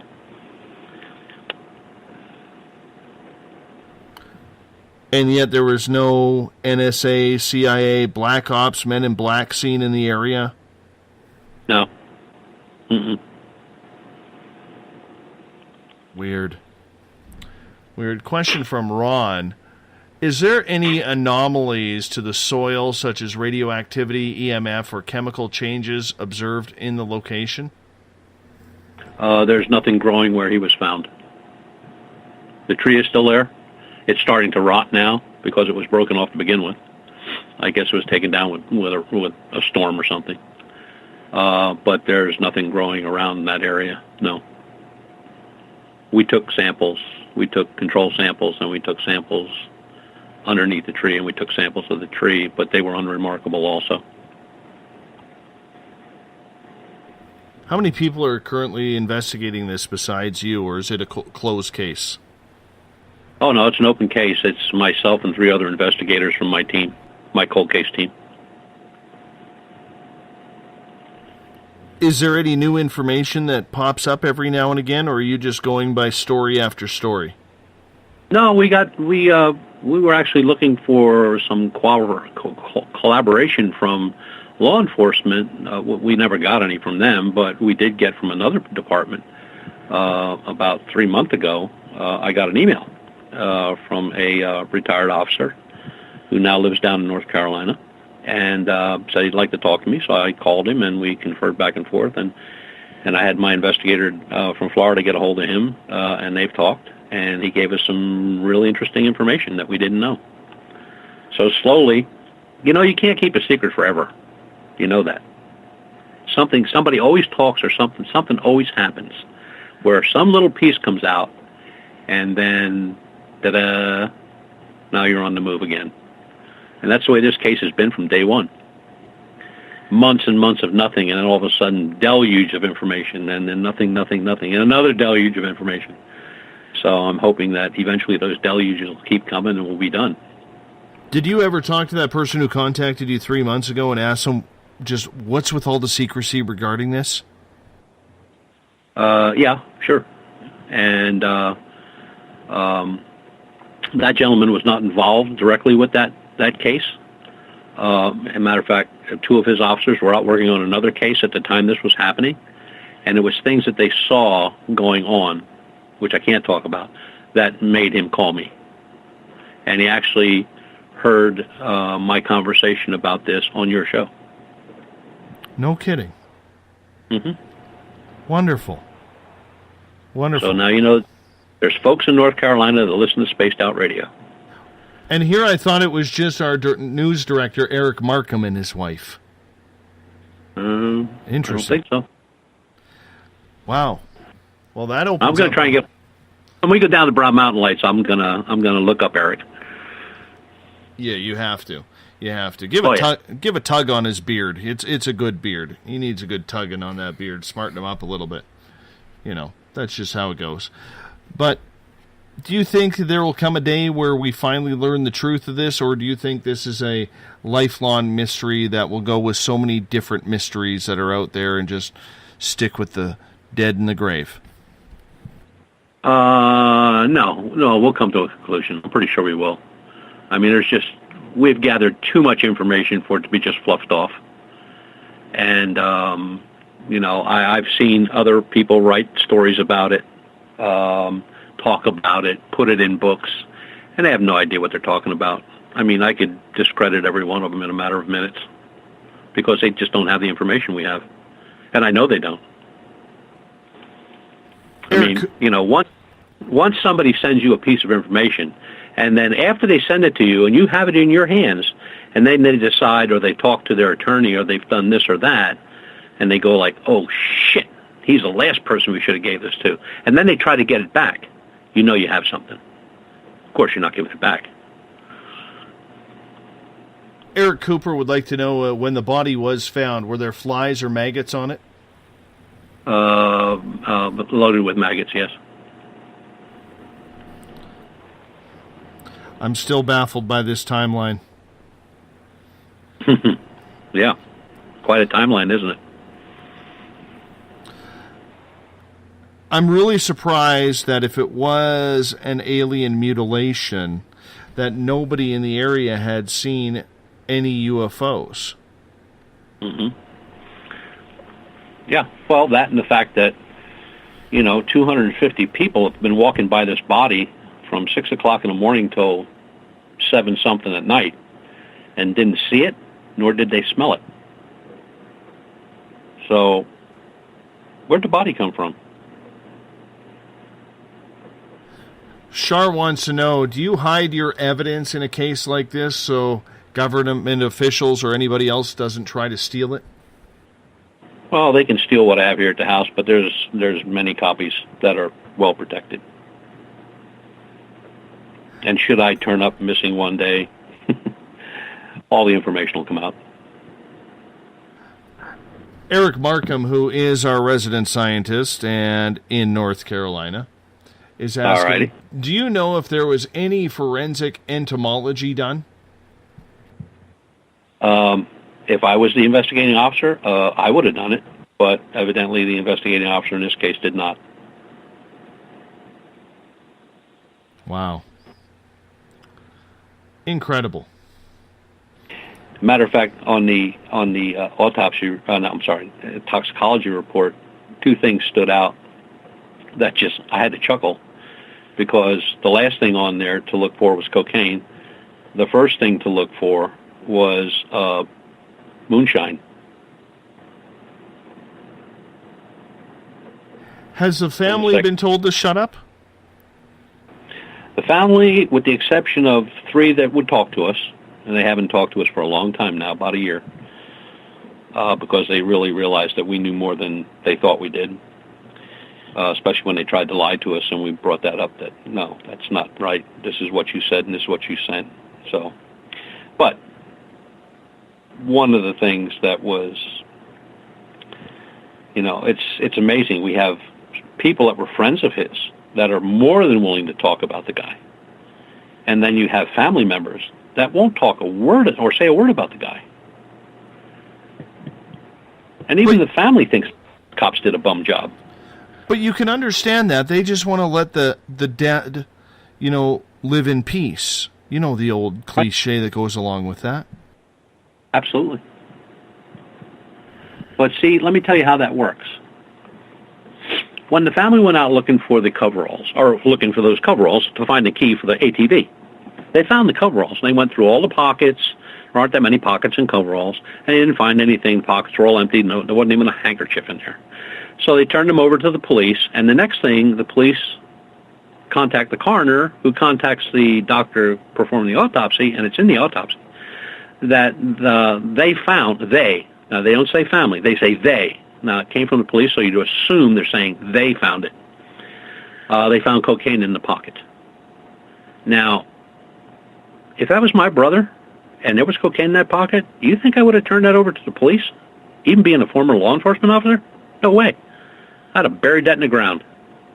Why would I do that? Why would anybody do that? Why would anybody go against their own blood by giving evidence to somebody that's already passed? It's not like he's going to be punished for a crime. He's gone. But the police said they found cocaine in the pocket.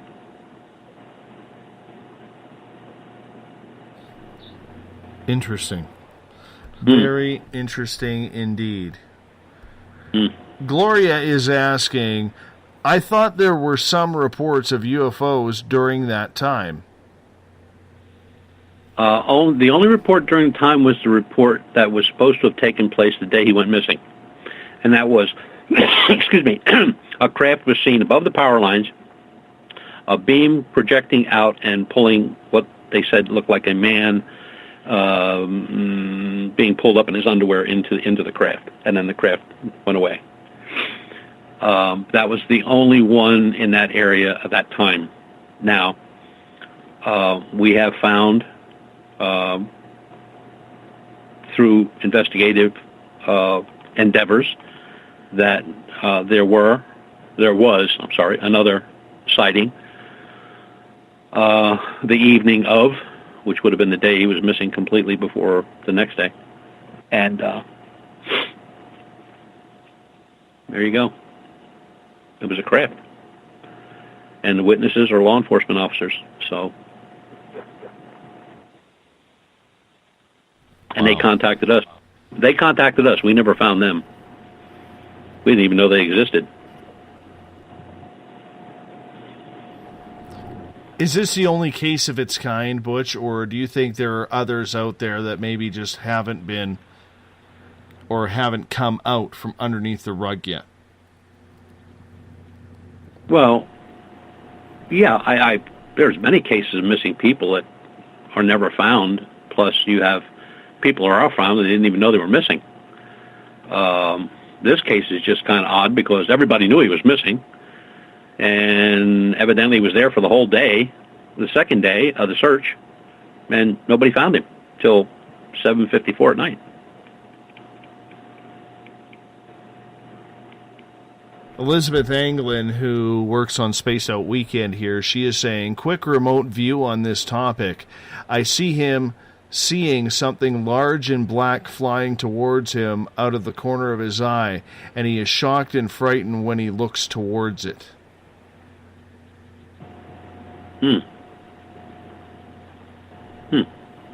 She's a talented lady. You should probably speak with her.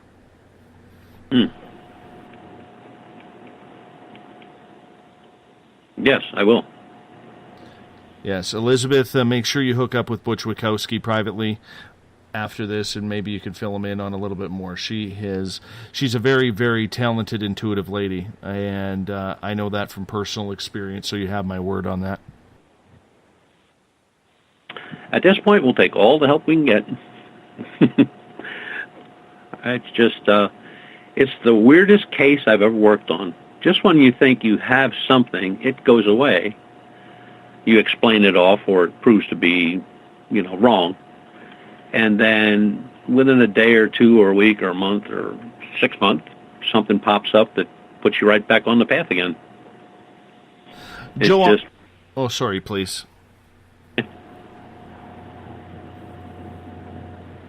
You were saying? Oh, I know. I just said, it's just one of those things where just when you think nothing else can come out of it, something else pops up and you're off and running again. All right. Joe has a question. Is it possible he disappeared before the family reported him being gone? Perhaps they waited a few days before reporting it and then lied about when he disappeared? That's a possibility.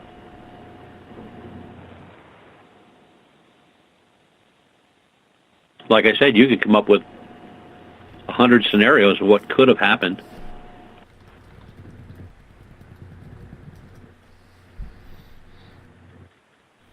And right now it's just throwing darts at a dartboard.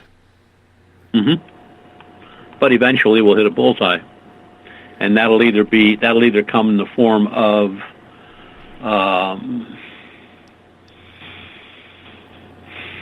somebody says something they shouldn't have, or maybe somebody had a grudge against him, or a family member, or a police officer, or somebody will say something. They always do. Sometimes it takes time. Sometimes they yap their mouth off 5 minutes after it happens. But as we've gone through this, I mean, things that were just really off from the start was we could not find any information on this guy. No driver. He was a truck driver. He had no driver's license. We couldn't find a driver's license. I'm 69 years old, and I found my driver's license when I took my test, the car I was driving, and the trooper gave me the test. Back in the day, when I was 16 years old. the Social Security Death Index. I can pull up my dad, who died in 1972, and everything's there. His name, his date of birth, where he lived, who he's married to, how many children he had, who we were, what our house address, our home phone number, where he worked, what he did for a living, his military record, his high school record. I mean, everything was there. Pull up Todd, his name, middle name, last name, date of birth, date of death, and underneath there's a line that says, no further information can be garnered. I thought, well, that's... So I went back to my grandfather, who died in mid-60s. All his information was there, and he was an immigrant from Poland.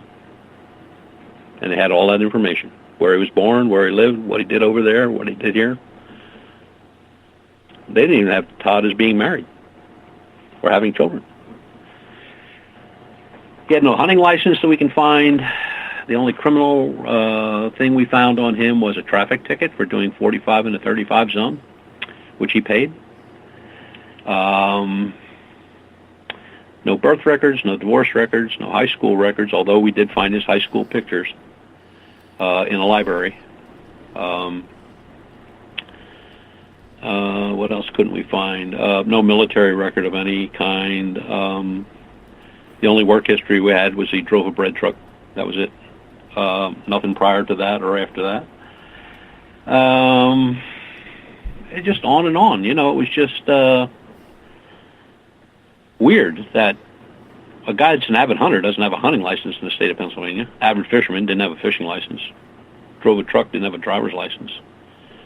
Was married, no birth or divorce or marriage records available. Had kids, no birth records. His parents weren't even listed, and they're still alive. I mean, it's like a guy that was here that was erased. And we all know who can do that. When I hear you say that, I think of the similarities between him and, yes, it's apples and oranges, but Bob Lazar. They did the exact same thing to Bob Lazar, erased absolutely all of his records to make him so unknown. They couldn't kill him because he had reporters following him left, right, and center. He was too public, too loud. You get rid of him, people know the government would have taken him out. So they erase everything. That's almost the exact same thing as what has happened in the Todd Sees case. Did he have a military background? No, not that we can find. I mean, even his friends that we asked that do talk to us said no, he was never in the military. He was well liked around town. He was hooked up with the Little League, and the Little League guys loved him. And they said, "Look, tell you flat out, Butch, if this guy even had if we had the slightest suspicion that this guy used drugs, we wouldn't have left him within a mile of these kids." Now we're talking about 8, 9, 10-year-olds. The people that we didn't find anybody didn't like him. I mean, everybody liked the guy. He was well known. We even talked to the drug task force that was working in that area, and I talked to the commander of that task force, and I said, "Did this guy's name ever pop up?" He said, "Listen," he said, "I knew every scumbag in this area." He said his name never popped up. And he said if he was a high-string user or a dealer, he said, "I'd know him like I'd know my own son." And he said, no. So. We got about 2 minutes left before the break. I want to squeeze in a question from Paul here. And Paul is asking, maybe Todd was CIA or something with a cover identity? That's possible. Of course it's possible, but there's no way we could ever find that out. If those records got buried, they're done. But you would think he would be away for extended periods of time. He would have had to go on for training for something. There would be something we could come up with, with his friends or family members that we were talking to that would say that, he used to go to training for this, or he was studying to do this. Even if he came up with he was studying for a bum job or something like that. But he wasn't. He was a truck driver. He was a local fireman, volunteer fireman. Like I said, everybody knew this guy. Everybody knew this guy. And it's just, it's like he existed, but he didn't. And if it wouldn't be for the body, there wouldn't be a case.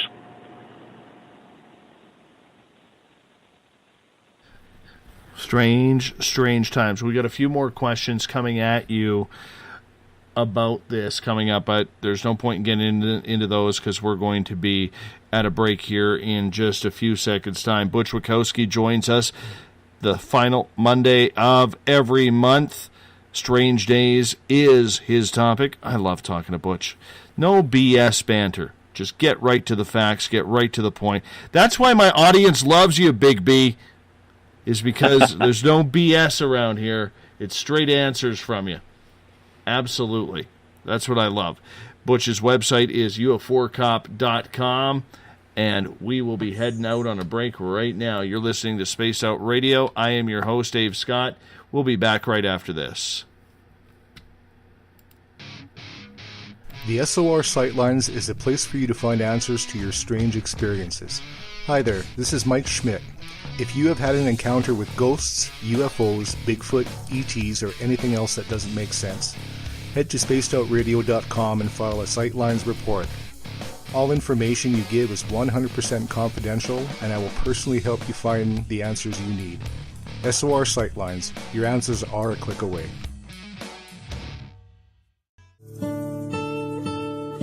Greetings and salutations, space travelers, from the Chronicles of the Unknown team. What is Chronicles of the Unknown? I keep hearing about this thing. It's a new paranormal reality TV show based right here in beautiful British Columbia, Canada. Follow our team as we uncover claims of activity on the Caribou Gold Rush Trail. You can also follow us here every third Monday, where two members of our team will be available to answer your questions. We'll give you some equipment updates and some of our experiences on the road, right here on Spaced Out Radio. Hi there, I'm Butch Witkowski, lead investigator with UFO Cop. On the final Monday of every month, you can listen to me and host Dave Scott on Spaced Out Radio's Strange Days. We're going to get to the heart of the matter when it comes to what's happening out there. People are seeing and experiencing things from ET contact to Bigfoot, and I want to hear about it. Your experiences are what we investigators need to help solve these unknown mysteries.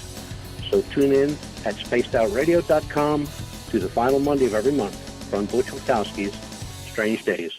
Visit purpleplates.com today. For over 40 years, the Purple Energy Plates have been delivering amazing results for their many customers. Inspired by the great genius Nikola Tesla, the harmony, healing, and energetic effects of the plates have proven over and over to be beneficial and often miraculous to thousands of customers. With their money-back guarantee and the many benefits, how can you afford not to get one? Check their site for daily specials and choose from their many energy products. You won't be sorry.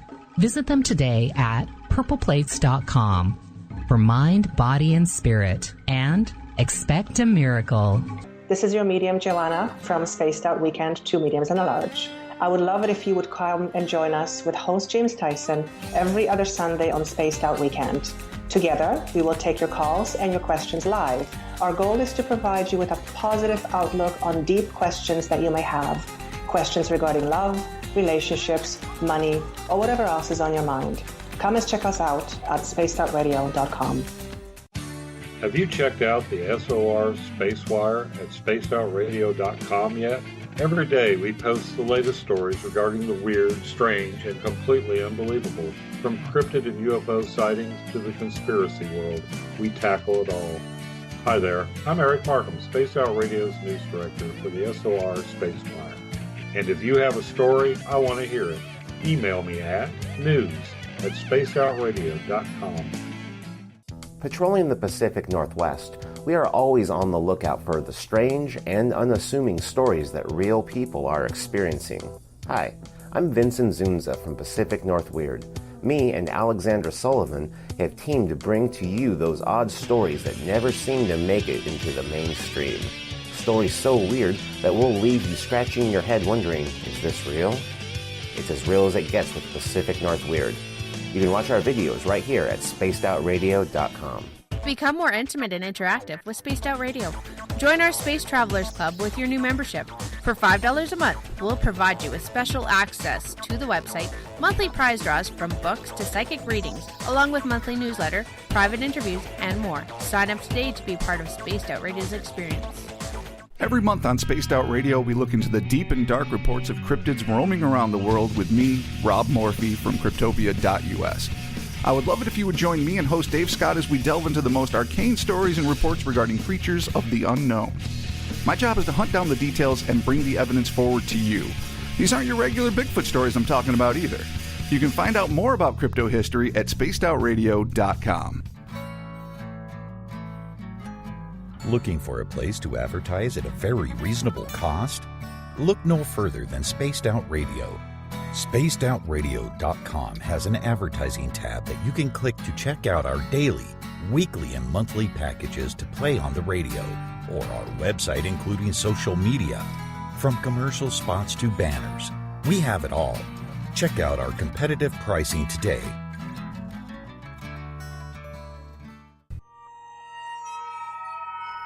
You hear footsteps in the empty room above you. A rocking chair begins rocking by itself. Don't be afraid of the things that go bump in the night.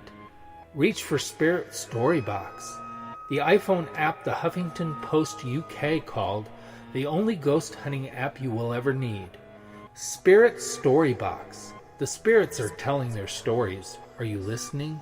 Strange creatures lurking in the night, the sounds of wood knocking in the forest, odd happenings right out of a fictional world. These are the reports I love.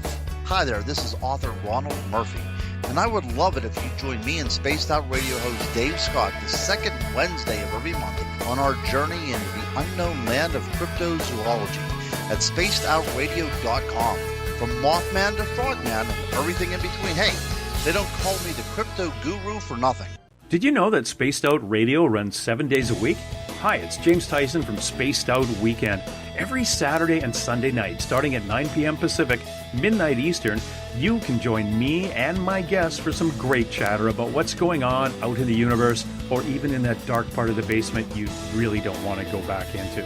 Well, let's find the answers to your experiences together. So come on up to Uncle Jimbo's cabin on the weekend. For more information, look us up at spacedoutradio.com.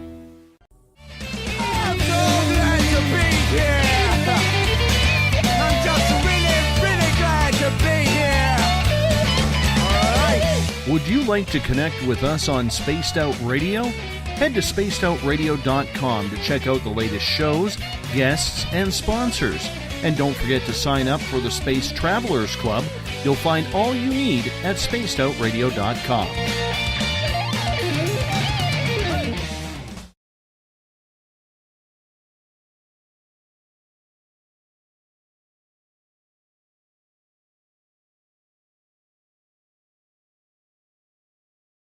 Welcome back to the SOR Space Travelers Club show. Spaced Out Radio. We do this thing every night of the week, 9 p.m. Pacific, midnight Eastern Time. Tomorrow night on the show, we're heading across the pond. Christopher Berry will join us. We're going to talk conspiracies and UFOs with this amazing, intelligent author on the subject. 9 p.m. Pacific, midnight Eastern Time. 5 a.m. if you're listening in Europe, 2 p.m. or 3 p.m., depending on your time zone in Australia. If you're listening in on Revolution Radio, remember the Double R Machine is a donation station financed by you, the valued listener. Do us a favor. Visit freedomslips.com and donate today. Since Bill Cardwell was late getting to the show, I had to set the password for tonight. Your SOR Space Travelers password is tired. Nice and simple. Tired. I'm still dead tired from a great weekend at the Force Moon, Paracon. Thank you, Russ, SJ, Eric, for making this thing possible. I definitely look forward to being back for the second annual next year. If you want to follow us on Twitter, you can do so at Spaced Out Radio. Give our Facebook page a like, Spaced Out Radio Show on Instagram. I can be followed at Dave Scott, SOR. Subscribe to our YouTube channel, Spaced Out Radio Show. Tune us in on TuneIn. Download this broadcast or others on iTunes, and our website is spacedoutradio.com. While there, you can sign up for the SOR Space Travelers Club. It's $5 a month.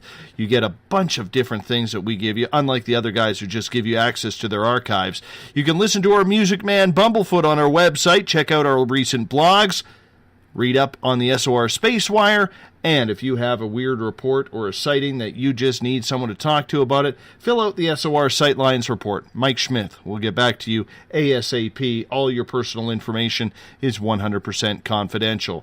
For the final time tonight, we introduce Butch Witkowski. He makes his monthly appearance, Strange Days, right here on Spaced Out Radio. His website, UFOcop.com, based out of Pennsylvania. Butch, welcome back. I'm here. Can't believe 2 hours went by already. I know. It always is extremely fast with you, my friend, because there is always so much detail that goes into your reports. And, you know, like I said, our audience loves you, and thank you so much for being a monthly contributor on this show. It really, really means a lot to all of us who participate on a night-in, night-out basis here. I'm just happy to be here. Well, we appreciate that. A few more questions about the Todd Sees report here. Sure. Ron is asking, did you ever check out any of his financials to see if there was any traces there? Non-existent. We couldn't even find a bank account. Wow. No home ownership, no deed, no actual purchase of the home.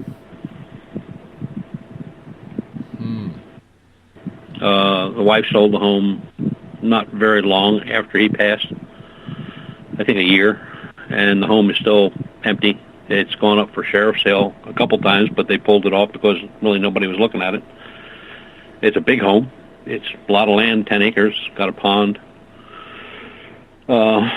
Great for somebody to be a hunter. Is it in your budget? Nah, we found too many rattlesnake skins in the basement, the attic, and some of the rooms and closets, so I think I'll just pass on that. Yeah, I'm not a big snake guy. Not a big snake guy. That would kill it for me as well.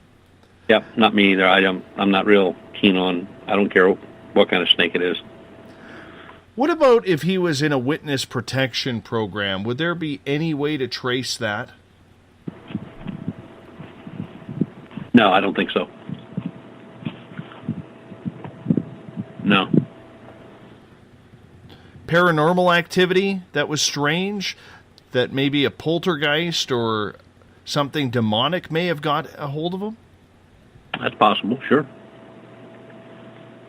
Although we don't have anything that leads to that, I mean, that's also a factor. I mean, you've got to take everything and just throw it on a table. Murder, abduction, alien interference, government interference, everything. But when it comes push to shove, then you got to prove it. And although we have a couple of ways to go from the information received, we're still not ready to take those last couple steps. You just have to have a little bit more, because once you put it out, you're pretty much saying that this is what happened. And that's it. A lot of truckers these days, whether they're hauling locally or on long cross-continent drives, they have to take a urine test. Yes. Was there any cocaine found in any of his urine samples, or did those disappear too? We couldn't even find his driver's license. He should have had a CDL, but he didn't. There's no record of a driver's license. Right. Moving on here. Mike McNeil would like to know, Butch, this is his favorite question. What is the weirdest thing you have ever seen or investigated besides this case? I guess the bipedal canines would be the second one. Yeah, that would be it. Still running around looking for werewolves, eh?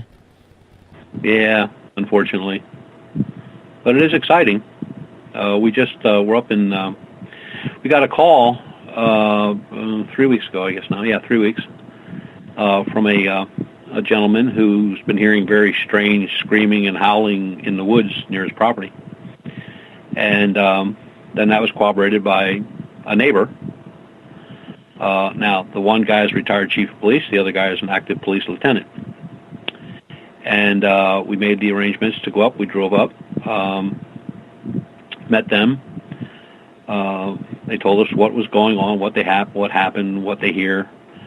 And it's an amazing area because, like, especially at the lieutenant's house, where you have a very wide driveway, and then you walk out of the driveway and you're on the road.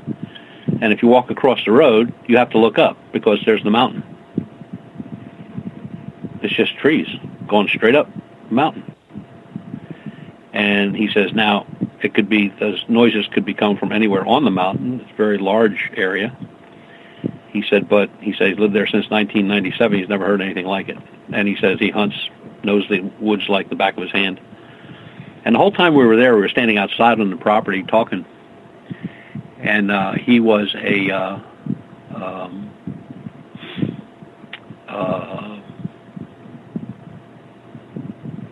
SWAT team leader and canine officer. And he has a German Shepherd, really nice. She's a really pretty dog. And like when we were talking, she just would go to the end of the driveway and stare up into the woods. We didn't hear anything, but evidently she sensed something was up there. And it could have been anything, but it was weird.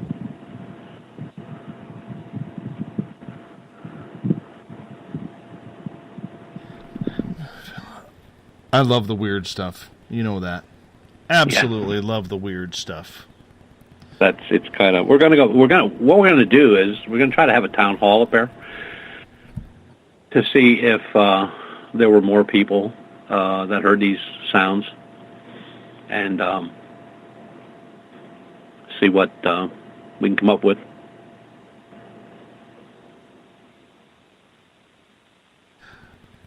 What about this whole clown phenomena that you have been dealing with lately? You've got a lot of reports on clowns. These people who are dressing up like this are driving all of us nuts, especially those like me who seem to have a real fear of this damn thing. I just hate clowns. That's probably the big one. And what do you think is causing it? There are people saying that there's a video game company that's using all these clowns for promotion, and there's a lot of wannabes out there. There's people wondering if it has to do with any movies that are coming out. What's your take on this clown phenomena? Well, as we were talking earlier before we went on the air, the funniest one was, I'm pretty sure it happened in, it was either Australia or Canada, where two young fellows are walking out of into an underground garage, leaving a restaurant, and this clown jumps out on him. He's got a bat, and the one guy takes off running, and the other guy runs up and just whacks him, headbutts him, breaks his nose, picks up the bat, and beats the crap out of him. And then we had one here in Pennsylvania where this clown with something, an axe, I think it was, standing in the middle of the road. And these college kids got out, and the one kid ran out with a baseball bat and hit him right smack in the knee. Boy, he went down like a ton of bricks, and he's squirming and running. This guy beat the crap out of him with that bat. Then they got in the car and drove off. But it's, here's what's going to happen. One of these dummies is going to go and jump out in front of somebody, and that person's going to be having a gun on them, and it's going to be all over. We've seen it in the Bigfoot community a number of times where people dress up in suits and they either got shot, or the guy out in, I believe it was Wyoming, Montana, somewhere out in that area, jumped out in front of a tractor trailer, thought he'd scared the tractor trailer driver. Unfortunately, he didn't, and he became instant roadkill. So I don't see it going anywhere. I don't know what started it. A lot of people say it's they're going to bring the movie out, ID again, that's ID, which was about clowns and a clown, and they think that the producers are putting people up to this, and it got carried away. They might have started with one or two, and now it's, it's all over. It's in every country. It's all over the world. I mean, they're even having them in Japan. And you never underestimate the wherewithal of an idiot. And I just don't see any good coming from it. Then South Carolina, was it the other day, where some clown come out of the woods on a schoolyard to scare the kids, and one of the teachers got hold of the guy and beat the crap out of him, and he was arrested. And another guy, he was running around outside the police department. They arrested him. So they're getting arrested. So I don't see what they're gaining. It's just the fear factor in trying to scare people. It's a new fandangled way. I mean, and here I was so sick of the zombie apocalypse, and it's nice to have that over and done with, if we can use that term. But to go to these clowns, I mean, I can understand people going out there having fun, scaring people. But when you start seeing them peruse around schoolyards or shopping malls or seniors' homes, and for a lot of these people who are dressing up as clowns, they have no regard whether it's children, seniors, pregnant women, anybody. They have no regard to what they are trying to do. And I think that's the big thing that bothers me about this, is there's a difference between, pun intended, clowning around and just being an asshole. And for these people out there, especially for those who are playing the role of copycat, which usually leads to dumb teenager getting hurt one way or another, we're dealing with an epidemic of absolute terror and stupidity. Yeah. Yeah, exactly. I mean, you often wonder what possesses people to do stuff like that. I mean, why would you get a kick out of scaring somebody to death and even risking your own life doing it? Because I'm telling you, it's going to happen. Somebody's going to come along, they're going to have a concealed carry. They're going to jump out and go boo, and somebody's going to jump out and go bang, and it's going to be all over. So, they always come up with something. Just like you said, the zombie apocalypse thing kind of went away, and the Walking Dead thing is, I guess, still pumped up, but the clown thing, that'll go away too, and then there'll be something else. There'll be like the guy over in Europe that runs around, he's dressed like a sheik from Arabia or from Arab countries, and he just kind of walks into a crowd, and then he throws a satchel down and runs, and everybody just takes off screaming.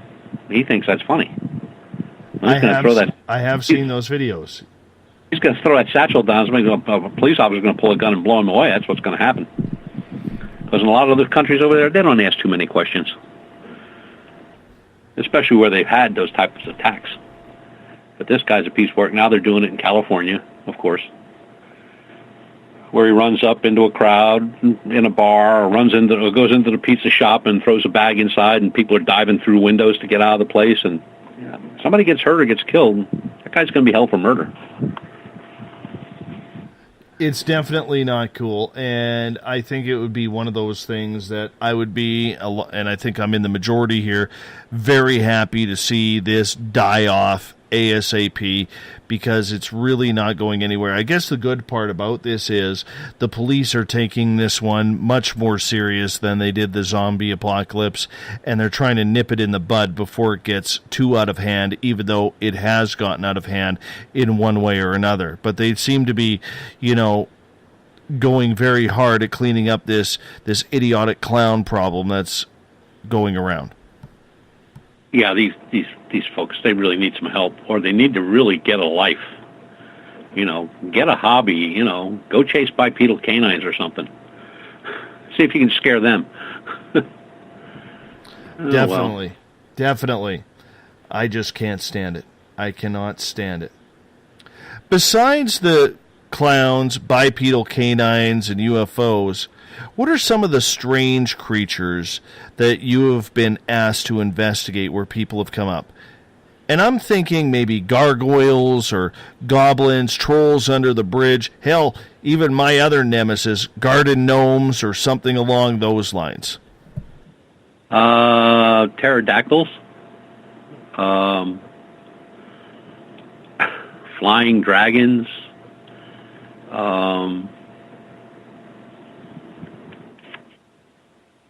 Monkeys that kind of look like tigers.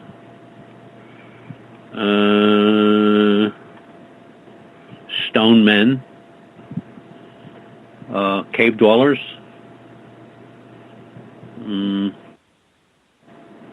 Oh, rabid fish. That was another good one.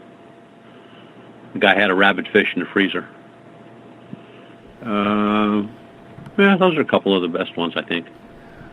How much stock do you put into those? Do you actually look into them, or do you say, look, that's just way out to lunch. I really don't have time for that?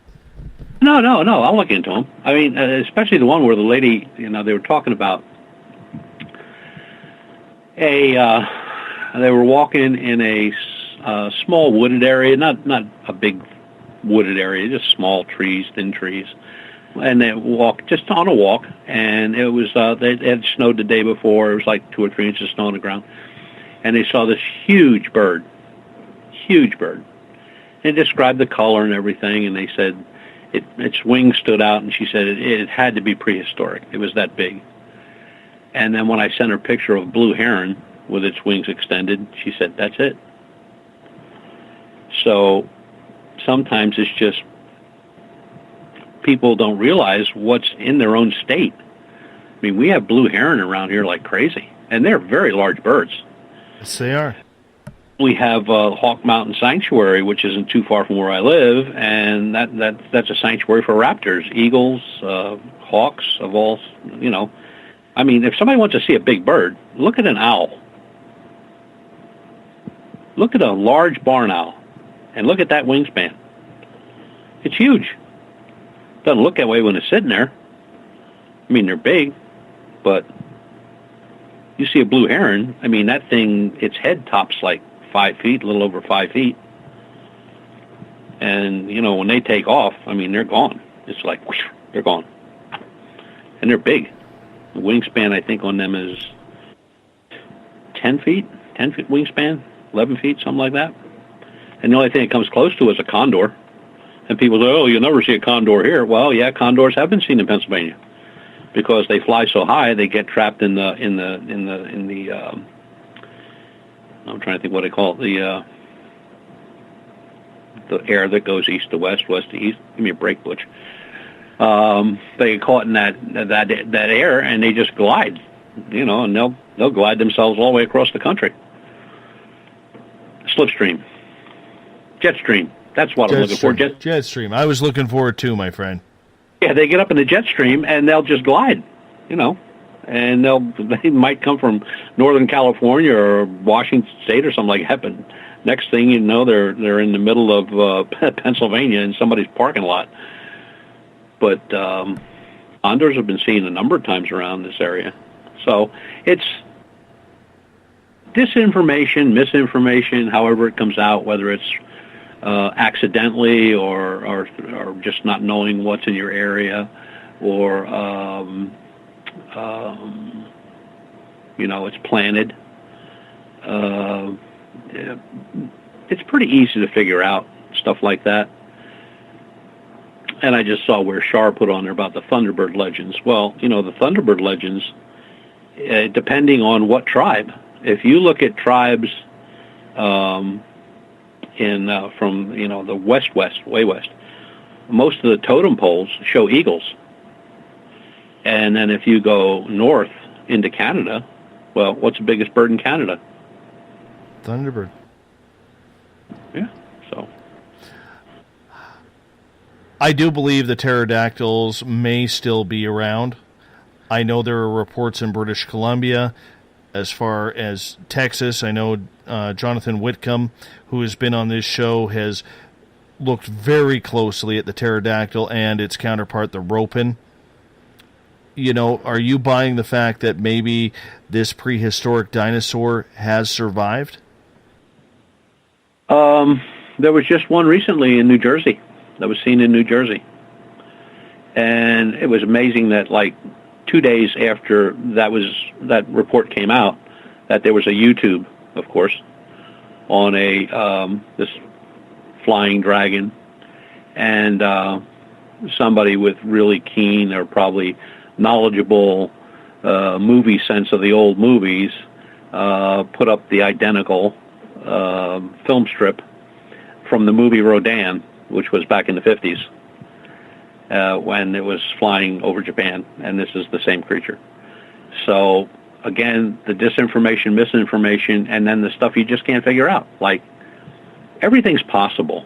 We don't know everything. We don't know new animals and creatures are being found every day on the planet, in the water, in the sky. I mean, there's just so much out there.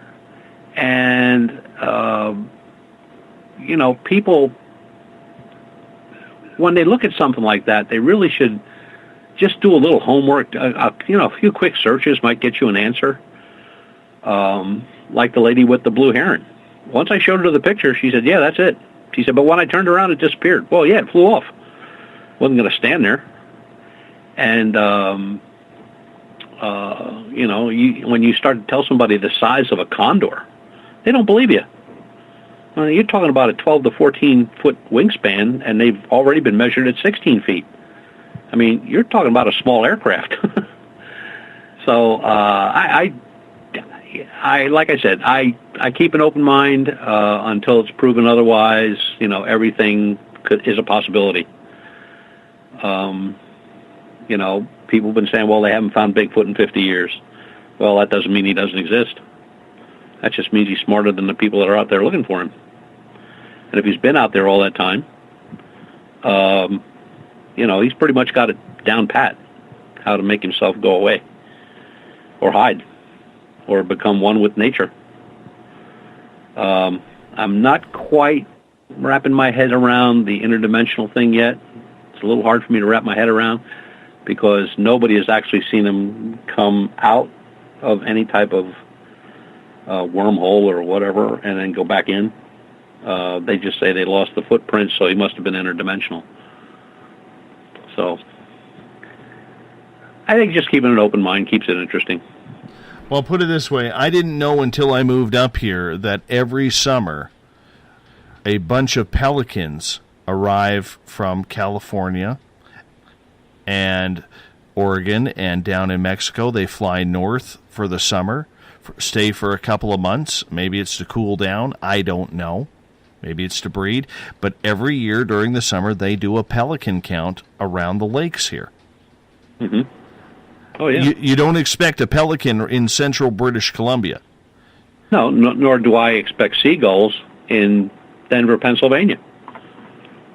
But we have them. Exactly.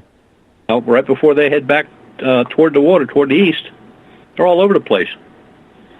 The farmers are planting, and the fields are filled with seagulls.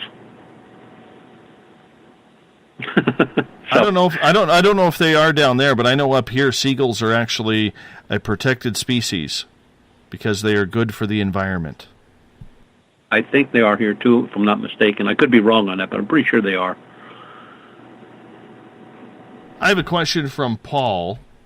He Sure. He says, I saw UFOs twice. The UFOs I saw were red orbs that seemed to come out from one another sideways. A quick search through YouTube and MUFON, and I find out red orbs are very common in this area. The weird thing is there were several tiny little white sparkles in the sky around the orbs both times, and even in the YouTube videos I found of the same orbs. Have you ever heard of these white sparkles surrounding craft in any of your UFO cases? Earlier on in our first hour, I talked about the sighting of the two gentlemen that saw the rectangular or the box-shaped, the square UFO with the light around it, and then the light kind of got real bright and hurt their eyes. Remember that? Yes, I do. They also said that they saw something white and sparkly after it vanished, fall to the ground. Wonder what those could be. I do not know. Back when they had the UFO flap in Philadelphia, and by the way, where does Paul live? What area is he talking about? There is a little bit of a delay, so I'm sure he'll hear that and he'll post where he lives. There was one case down there that was investigated by MUFON when I was still with them, where a lady witnessed something in the sky, and then as it went away, there were tiny white something sparkly kind of things falling over the trees. But when they sent the team down there, the STAR team went down, and they did the tree, they took samples, they did everything, and they didn't find anything. So what it was or what it could be, nobody knows. He's in Myrtle Beach, South Carolina. Okay. Great fishing down there, and golfing. Never been. Have to try and find one of those. Paul will ask a second question here. He is asking, have you ever had any flying humanoid cases that you've investigated? Not that I have. The guy that has, probably the only guy I know of that has, is J.C. Johnson with the Four Corners research team. I think they've had a few. I don't know exactly what state they were in. It might have been New Mexico, or it may have been Utah area. But he's readily available to get. You can get him on Facebook, or he has his own site, Four Corners. He has a YouTube channel up also, Four Corners. And JC, as far as that type of creature, I think JC is probably the guy that, if I was going to ask a question, that'd be the guy I'd be getting a hold of. Because they've, I believe, if I remember correctly, and don't count me on this one perfectly, but I believe he had a report out there of a Bigfoot type, looking like a Bigfoot type creature with wings. And it had been seen a number of times on indigenous property. Lori is asking, you mentioned stone men. What the heck are stone men?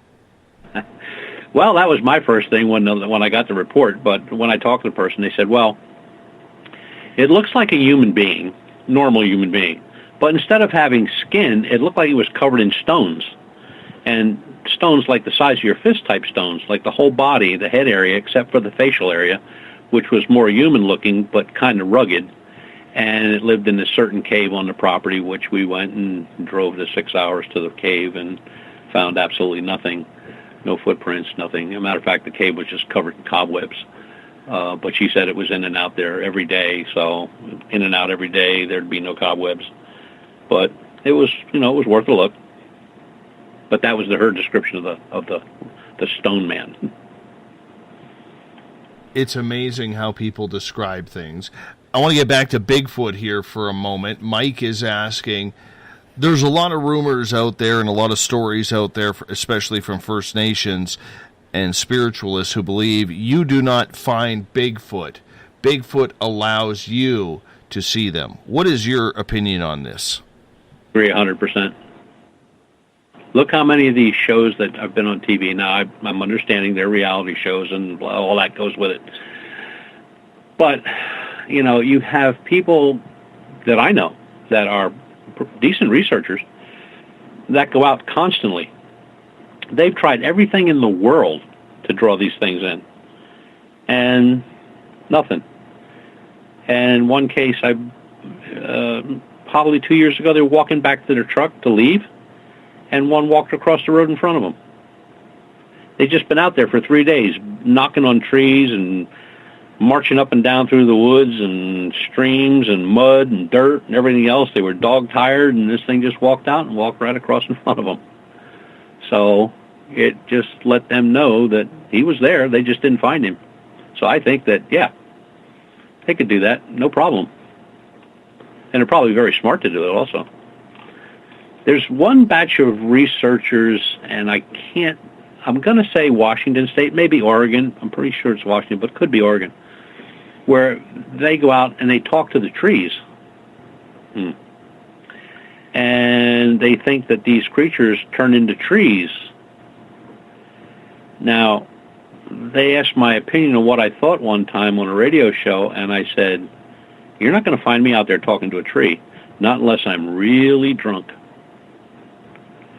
because I just don't see that happening." They say, well, their theory is the reason they lose them after they see them is because when they go in after them, and evidently they see a lot of them, they turn into trees, so you can't see them at all, and you just walk by them.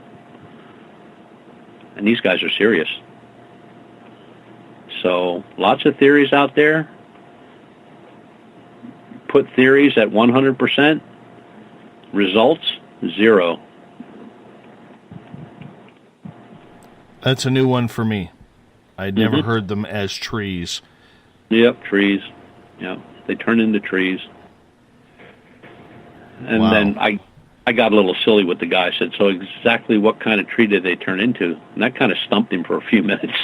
He said, well, any kind of tree. I said, oh, okay. I just thought I'd ask. Let's get to a question from Joe here. And he is asking, Butch, you may be the wrong person to answer this question, but I have had camera traps on my property every day and night for the last 8 years. Last week, I went out and gathered them up, and they're sitting in the garage. I had no idea why I did this. Every time I think of putting them back out there, something tells me not to. Is it possible I am being influenced by something that doesn't want to be photographed? I've heard that before. Joe, put the cameras back out. I've heard that before. In Colorado, a gentleman has a cattle ranch, and he actually put these cameras, the game cameras out, not only to watch the cattle, but to check on rustlers and stuff. I guess that's still a big thing out there. And one morning he got up and he just had this feeling or thought that he should bring all the cameras in, and he did. And then after a week or two, he took them back out. And he got that same feeling again to bring them back in. And when I was talking to him, I said, so what are you going to do with the cameras? He said, well, I don't know what to do with the cameras. I said, put the cameras back out. And he did send us some interesting photographs. Now, I would akin those more to a extraterrestrial thing than an animal type of thing or, a creature, because of just the things that are on there. I had him have the cameras get checked. He had those checked. They're fine. They take fine. There's no problem with the cameras. No battery loss, because he has the type of cameras that if the batteries do go dead, there's a secondary battery system that's charged up with a solar panel that's built on top of them. So I have to talk to him for a while. I should give him a call and see if he's got anything else. But it was the same thing. He just had this feeling that he had to bring them all in, and he did. Twice. Well, so could there be something out there telling him they don't want those cameras around? Yeah, sure. Why not? Get him back out there, Joe. Get him back out there. Joe is one of my test subjects on a theory that I heard on this show in year number 1, actually, just a few months in to Spaced Out Radio, where one of my guests said you should take a couple of coins and stack them if you feel you are being abducted. Put them in a place where a cat isn't going to jump up and knock them off, or a dog, or you're not going to bump into something in the middle of the night going for a glass of water or going to the bathroom. And I've had a number of people try this theory since I brought it up. And I can name you 3 people right now who have tried it when they felt they got abducted, and the coins or the papers or something that they left as a symbol was either stacked or moved apart, depending on how they did it the night before. Do you believe in that type of theory? I've heard of it. I don't know anybody personally that has done it. I'd be interested in finding out more about it and, what took place and what happened, what they did and how they did it, and to see just what happens. The gist of it, for people who don't know, is, let's say you take 2 quarters. If you feel you are being abducted, take 2 quarters, and before you go to bed every night, just say out in your room, just like you're talking to a person there, say, look, if you are taking me, when you return me, either unstack the quarters or have me unstack the quarters before I go back into bed. So that way I know that I have been taken. And Joe now wants me to tell the story. So Joe sent me a text message the other day while I was at the Paracon. And I'm just trying to find it here. Basically, he said, this was on Friday, the coins moved last night. I woke up with a hangover, but I haven't had anything to drink for a week. And then I noticed my leg. And he sent me a picture of his leg, and there is a couple of 3 to 4 inch scratches on his leg.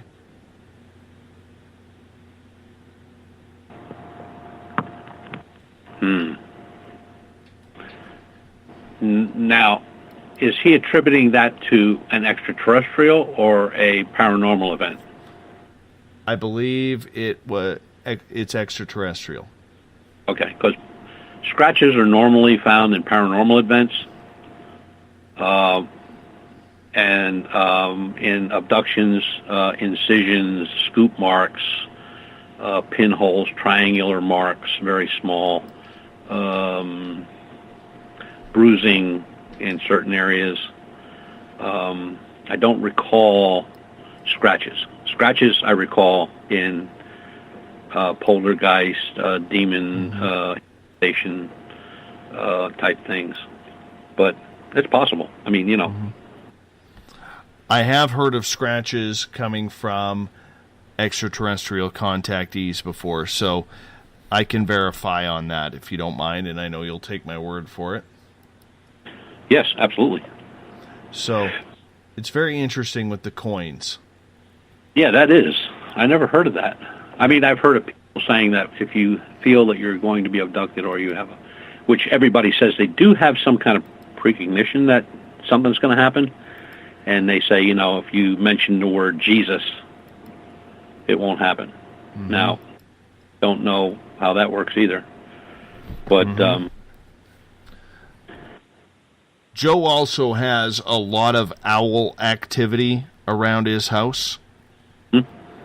Bigfoot activity. His horse's manes have been braided. Wow. Yes. We have 3 people who listen to this show. Joe is on the California-Nevada border. Bill is in Ontario, Canada. And Elizabeth Anglin, when she lived in Colorado, all 3 of them have had their horses' manes braided. And they're all in the middle of the wilderness living. That's bizarre. Yes. That's bizarre. I have never heard that before. And I know what it takes to braid a horse because my wife was an equestrian rider. And she used to have a girl come in and braid the horse's tail and mane. Wow. I mean, that's not something like I could do that. There's no way. I wouldn't even know where to start. So, that is strange. Strange day. I always learn something new on this show. Yeah. I mean, the whole horse braiding thing I had never heard of until Elizabeth Anglin, when she was on my show at first, you know, told me that she is very psychically intuitive and she has had interaction both intuitively and visually with Sasquatch when she lived in Colorado. She's now in New Mexico.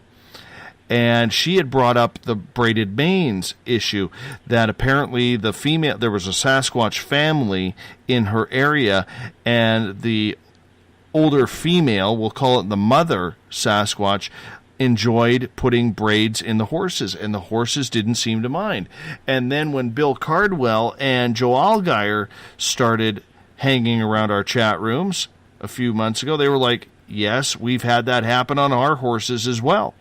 So you have this happening in 3 different instances with a 3,000-mile radius in between these 3 incidents. I find that phenomenal. That is phenomenal. I mean, I have to really look into that a little bit. That's wild. That's just wild. No, I mean, it's not some fancy macrame. It could be a rough braid, but I know Elizabeth Anglin actually cut the braid out of her horse's mane at that time because she was just so impressed with it.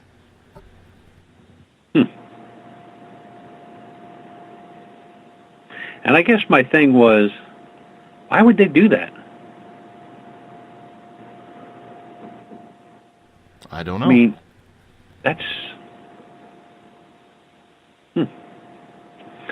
Wow.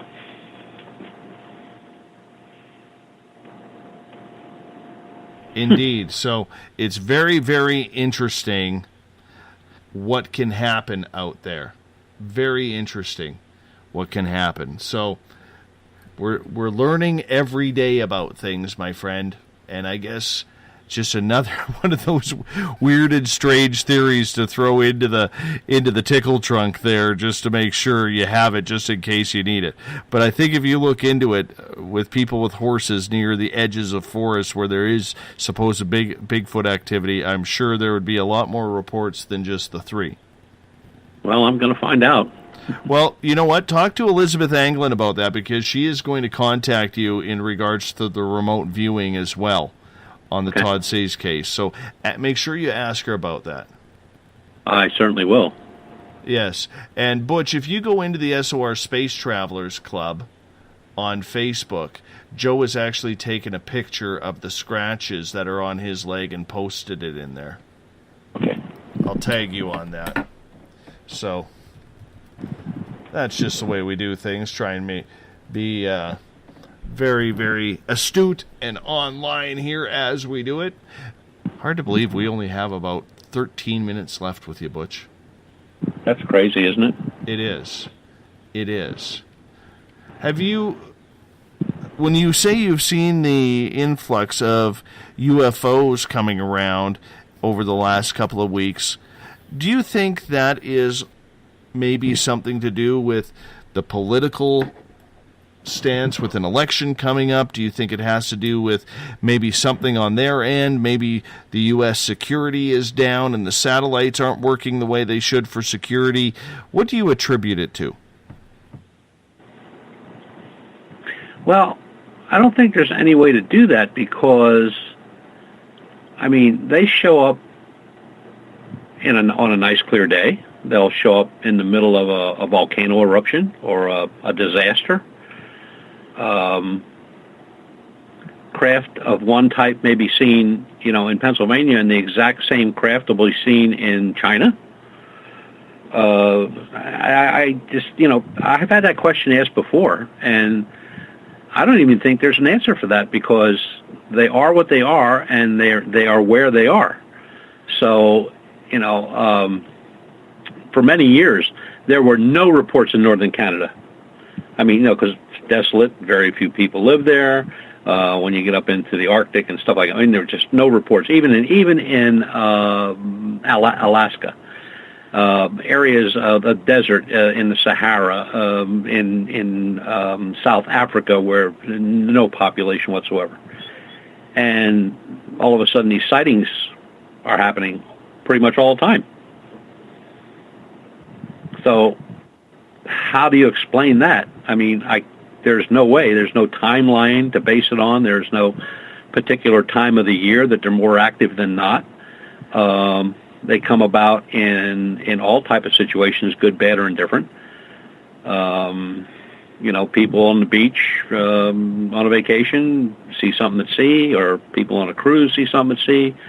The craft above the Chicago airport, at O'Hare. I mean, so they're everywhere and anywhere.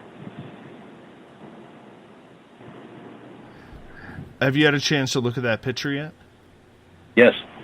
What do you think of that? What's your opinion? Well, yeah, it could be. I mean, just so people who haven't seen the picture are wondering what you look like. If you looked at the photo, you would say, well, maybe he ran into a prickle bush chasing his dog or something along those lines. It looks like just scratches. But when you add in, and Joe's a pretty honest guy, when you add in the story of the coins, and he's been working those coins for a couple months now, and they have moved a few times, it does make sense that he's not going to BS us about that and post some sort of fake pic. That's just not what he's going to do. Right. Yeah. No, it's... Mm-hmm. Joe also sees a lot of owls in the area as well. Now, owls for many, many, many, many, many years have been associated with alien abduction. And I'm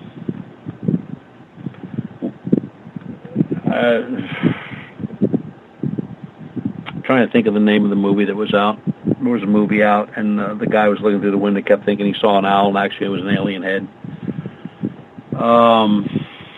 which took place in Alaska, I believe. But it's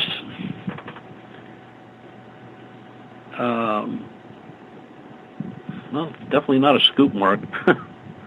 Definitely scratches.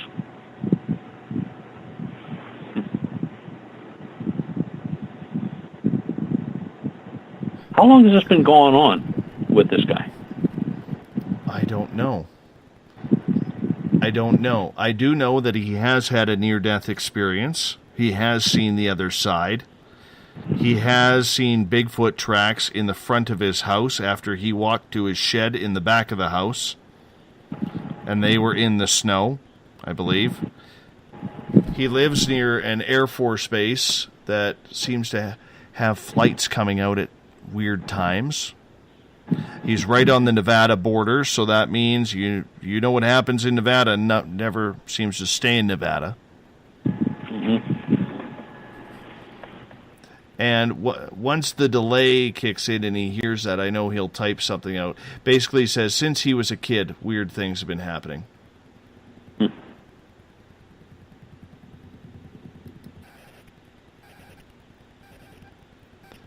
It is interesting. It is. One of these days, Joe has to come on the air. Just enough BS, Joe. It's time to tell your story. Mm-hmm. Time to tell your story, my friend. Do you see an influx in alien abduction, too, as the UFO cases and sightings have been on the rise? Yes. Yeah, they've been up every year for the last 3 years. Year before last, it was 10%. Last year, it was not quite 8%, and this year it looks like it's going to hit 10% again. Mm-hmm. And now that's recorded reports. So that's really the only thing you can go on.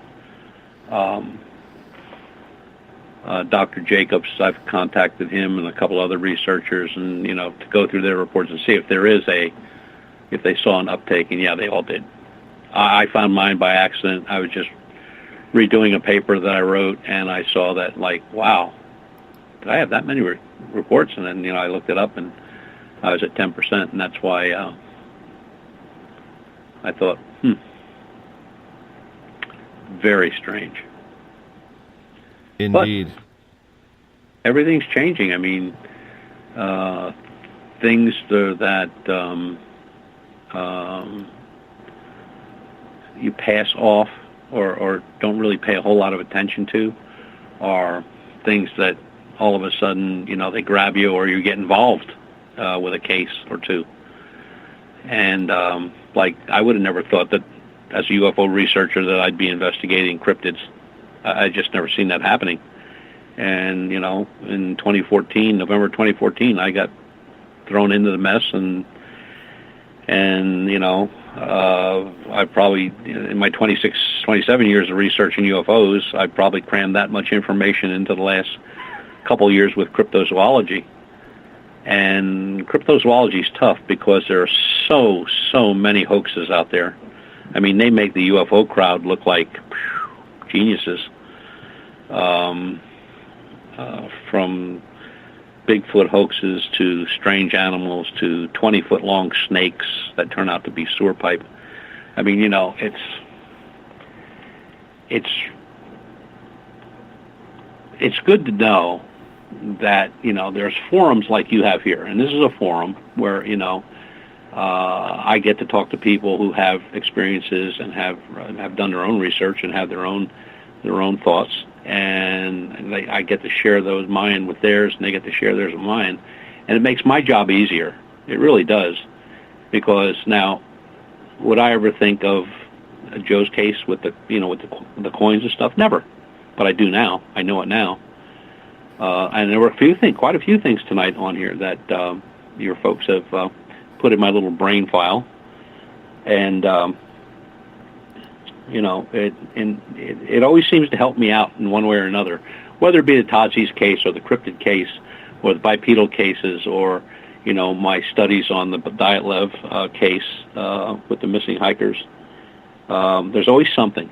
You always pick up something, and what kills me is you never pick it up from a researcher. It's always from some type of forum, whether it's Facebook or a show like this, or somebody you meet at a convention or a con or a round table. And that's what really keeps me pumped up about this whole thing. I mean, what else do you got? I can't go to the library.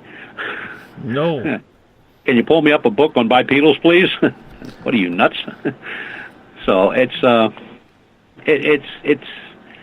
interesting. It keeps me busy. I've been retired, so it's just great. I get to do this full time now, and I've met a lot of interesting people, a lot of really neat people, and I've met some real screw looses too, and some real backstabbers. That goes with the territory, but I don't care about that. Next time we have you on, which will be on November 28th, I want to get into Dyatlov. Okay. That is a weird, strange story that has so many possibilities out there. Oh, yeah. It is screwed up, man. I call it the Russian Todd Sees case. Mm-hmm. Yeah, think about it. A lot of the same thing. But, and the thing that set me off on that case was not so much what happened, but when I started reading it, and they said that the lead investigator quit. Mm-hmm. Lead investigators don't quit. If they do, there's a reason. So if there's a reason, there's more to it. Are you planning a trip up to Russia to check it out? I don't think so.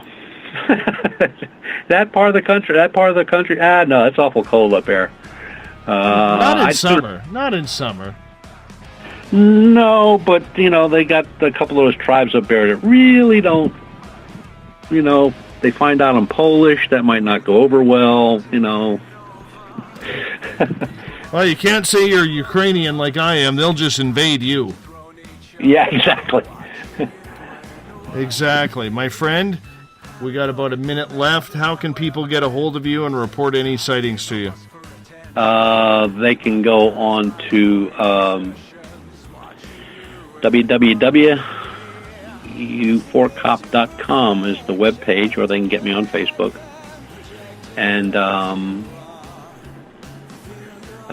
our contact page, my number's there, my phone number and my email address. So if they need to get me, they can get me really quick. I check my messages all the time.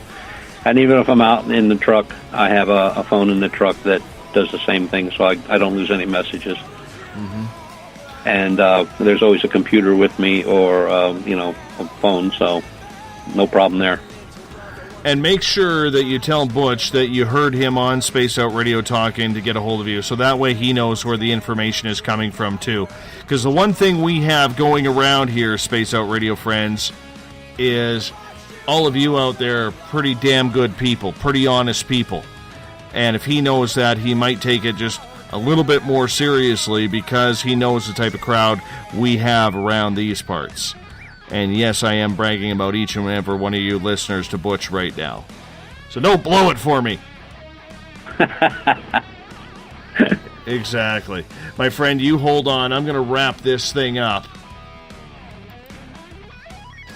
Thank you once again to Butch Witkowski from UFOcop.com. Strange Days happens the final Monday of every month. Tomorrow night on the show, gotta find it here through the glare of the lights on my schedule. It is Christopher Berry. We're talking conspiracies and UFOs. 9 p.m. Pacific, midnight Eastern Time tomorrow night. Remember, you can listen to this show and others by downloading it on our YouTube channel, Spaced Out Radio Show, downloading it on TuneIn. And, of course, if you have an iTunes account, you can find it there as well. Thank you so much for being with us on Spaced Out Radio tonight. We'll do it all again in exactly 21 hours. Yes, I am back, Tripster. Not going anywhere. Have a good one, everyone. Talk to you tomorrow night.